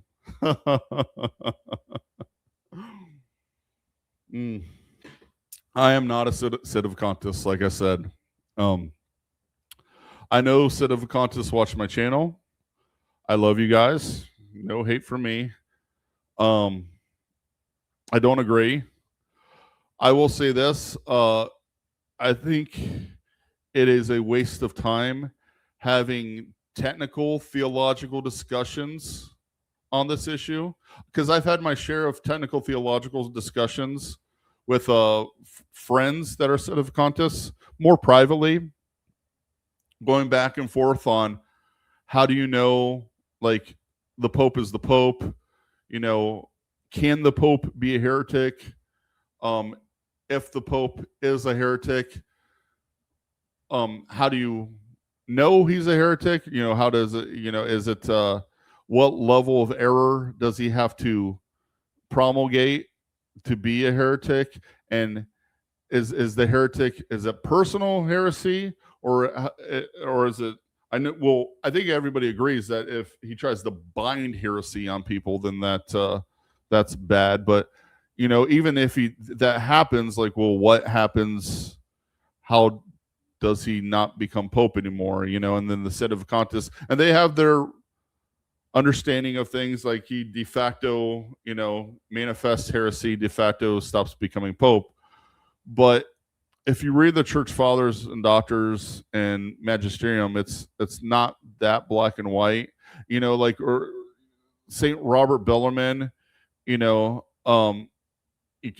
lot of sedevacantists refer to him because he's got his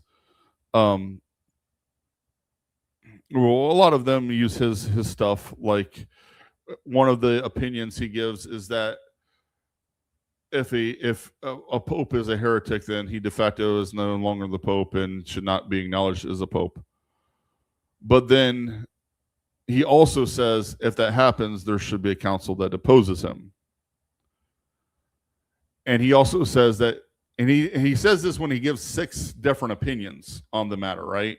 And he says that his own personal opinion is that it's actually impossible for a pope to even be a heretic. Like, a pope can't be a heretic. It could never happen. They could never. If someone's elected to the papacy, the Holy Ghost will just preserve them from committing error. And there's counsel. There's so, and this is the problem with this stuff.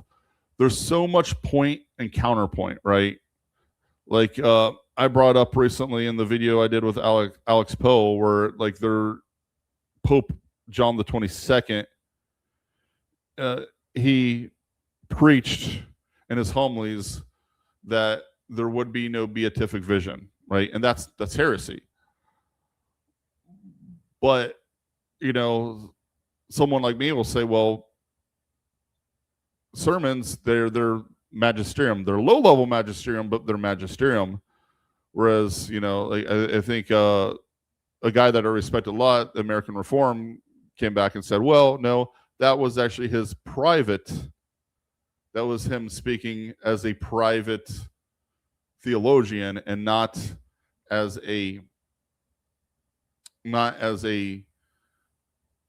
Bishop of Rome or the Supreme Pontiff of the Church, right? So it wasn't binding on the faithful. So there's all these theological nuances that go into these questions, right?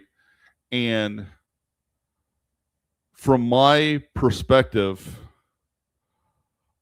I mean, I don't really find it to be that interesting to have these conversations. I don't. Like, there's a lot of people that, and like, because I have a Telegram group, I have a Facebook group, I did have a Discord group, but I got rid of it because it kind of died. So I have different chat groups, and for whatever reason, all these chat groups always devolve, and I'm going to say that because that's how I feel, devolve into people just arguing about the Pope question all the time. Like, even though I never talk about it really on my channel or in any of my articles, they want to use my groups as a place to talk about the Pope question, even though it's not something I engage in at all. I don't understand, but that's what they do. I don't find it interesting. I don't find sedevacantism compelling at all. I don't, again, from a theological, technical theology aspect, the conversations I've had with my sedevacantist friends, it always just, it's never ending. It just goes back and forth. Every point I make, they come up with a counterpoint. Every point they make, I can come up with a counterpoint. And so it's just counterpointing each other to death on technical theology. I can argue with a sedevacantist all day, but they can argue with me all day too. Never get anywhere. That's been my experience. I don't find it compelling, though. I mean, I will say this. One of the reasons I don't find it compelling, and like I do realize that I have sedevacantists watching my videos, and I thank you, and I appreciate you and love you all. But one of the reasons I don't find it compelling is because I've had enough experiences, private, personal experiences with sedevacantists, and even some public, where they've acted very uncharitable towards me and not very humble. And it's hard for me, with a lot of the lack of charity and the lack of humility that I've seen from them, for me to say, oh, that must be the real church, right? I mean, when we look at the marks of the church, you know, the 4 marks: 1, holy, Catholic, apostolic, right? It's like, you know, that's part of technical theology. You know, you can go back and forth with sedevacantists, but my problem with them, the sedevacantism, is not a technical theology thing. Like, every sedevacantist I've ever met is, I mean, at least I will say this, at least in their minds, they all think they're like doctors of the church. They know so much about theology. And to give them credit, a lot of them do know a lot about theology. A lot of them, the sedevacantists I've met, oh boy, they know way more about theology than someone you're going to find in the average Novus Ordo parish. Don't get me wrong. But at the same time, like, I know some people that go to the Novus Ordo that are just very simple people, humble, charitable, love Jesus. I'm like, well, and then I've met some sedevacantists where it's just like, oh boy, man, they could be a doctor of the church if they weren't so insufferable and pedantic and arrogant and uncharitable. But this is just a general thing, right? Because like I've met some nice sedevacantists, very kind, warm, generous sedevacantists. But the ones that I've met that are kind and warm and generous are, unfortunately, the minority. Whereas with like Novus Ordo types, most of the ones, and when I say Novus Ordo types, I'm talking about the Novus Ordo people that I know that go to church regularly, like not just Sundays, but Sundays, holy days of obligations, even daily. Some of the Novus Ordo people that I know that do that go to some of the nicest, charitable, humblest people you've ever met. Do they know as much technical theology as the sedevacantists? No. Generally, no. Not well catechized. But I guess the way I think of it is like this. Let's say, because most people, you know, are not nerds like me. I'm a nerd. I'm a nerd. In case you haven't figured it out, I'm a nerd. So most people are not nerds. Most people don't research stuff and read a lot and, you know, all that stuff. Most people they're simple people. And God loves everybody. Whether you're a nerd or you're a simple person, God loves you, right? So I always ask myself this. If I were a simple person, and I know, false humility aside, I'm not, you know, even though I talk like a simple person. You're right. Everybody knows that. Everybody's like, I'm kind of an anomaly. I'm not intellectually, I'm not simple, but the way I speak, I sound simple. But I asked myself, Justin, if you were a simple person, what would look like the one holy, apostolic, and Catholic Church to you? What would appear to be that? And I just can't find myself saying that if I were a simple person, I would look at a Sedevacantist chapel as being the one holy Catholic and Apostolic Church. When like I can see all these other Catholic parishes around me and say, well, why is this one chapel the real church when we got all these other churches around here? Aren't they Catholic too? I mean, because a simple person, they're not going to understand all the technical theology that the Sedevacantists comes at them with. They're just right. So I asked myself that, and the honest question is, I can't see how that could be the church. You know, not only the like again the personal experiences of the lack of charity and the arrogant and the lack of humility towards me that I've had with people, along with the fact that God doesn't want simple people to go to hell, right? And I don't see how a simple person would just somehow be led by the Holy Ghost into some Sedevacantist chapel out in Timbuktu when there's like a bazillion Catholic parishes around. Now, I will say this. Obviously, there's a crisis in the church. We all know that. There's no question on that. And there's tons of heretics in the church.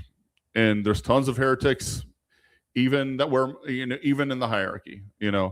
My friend John Carter that does talks with me and on Dr. Deep State sometimes, he says it like this. He says, the bark of Peter, the Catholic Church, is still the bark of Peter, right? So the visible church is still the visible church. It's still the bark of Peter. But unfortunately, right now, it's just overrun with pirates. And many of these pirates are unfortunately wearing miters. And even, it seems even here recently in the past several decades, like a lot of these pirates and miters have even kind of taken control of the wheel of the ship. So does seem to be like a heretical second church inside the visible church, and I think that's how people like me and John and a lot of people that I know see it.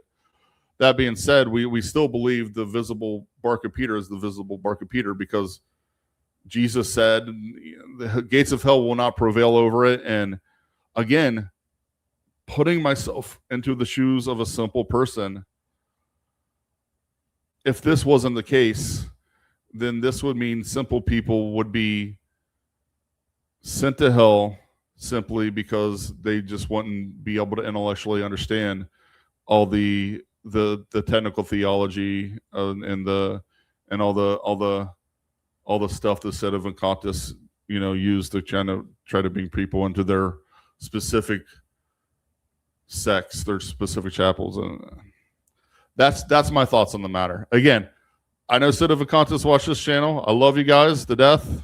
I pray for you and everybody every day. And heck, I mean, I think there's a lot of Sedevacantists that I actually believe that they're good people. They're trying to be the best Catholics as they can, and they just see their Sedevacantist chapel as the best they can do. Right? Like maybe they're surrounded by a bunch of clown masses or something, and they're like, well, this Sedevacantist chapel, this is the best I can do. I'm just trying to be the best Catholic. And for those people, I love you. I applaud you. And God willing, I hope to see you one day in heaven. I hope to be there, and I hope to see you there too. But I'm not a Sedevacantist, and I just don't believe it's true. Sorry.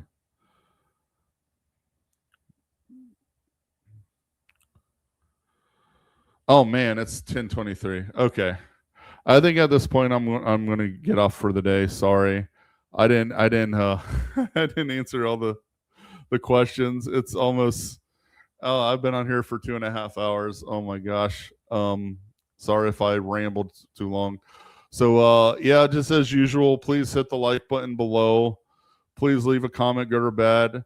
Please leave all your all the comments you want about how many words I mispronounced. Oh, you know what? Maybe we can make this fun.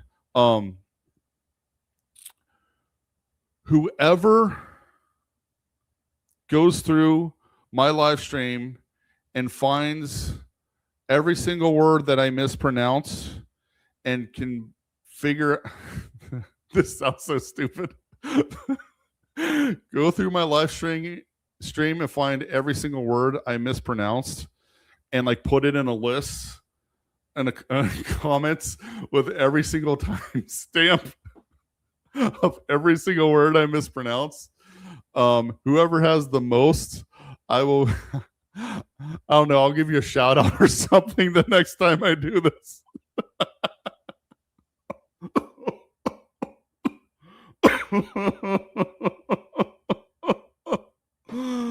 Oh my gosh. Okay. You gotta have fun, right? Oh, anyways, I mean, you know, and like if I offended you, like again, sorry, sedevacantis. I mean, sorry, the pedantic people, if I offended you, autistic people. I'm not trying to. I love you. I really sincerely love you all. Like this is. It's great that it like this. I feel like this live stream actually went really well. Maybe I'm oblivious, and if I'm oblivious, leave a comment. Let me know below. Yeah, and please feel free to share this video. Subscribe if you haven't, and thank you all. And God bless, my friends.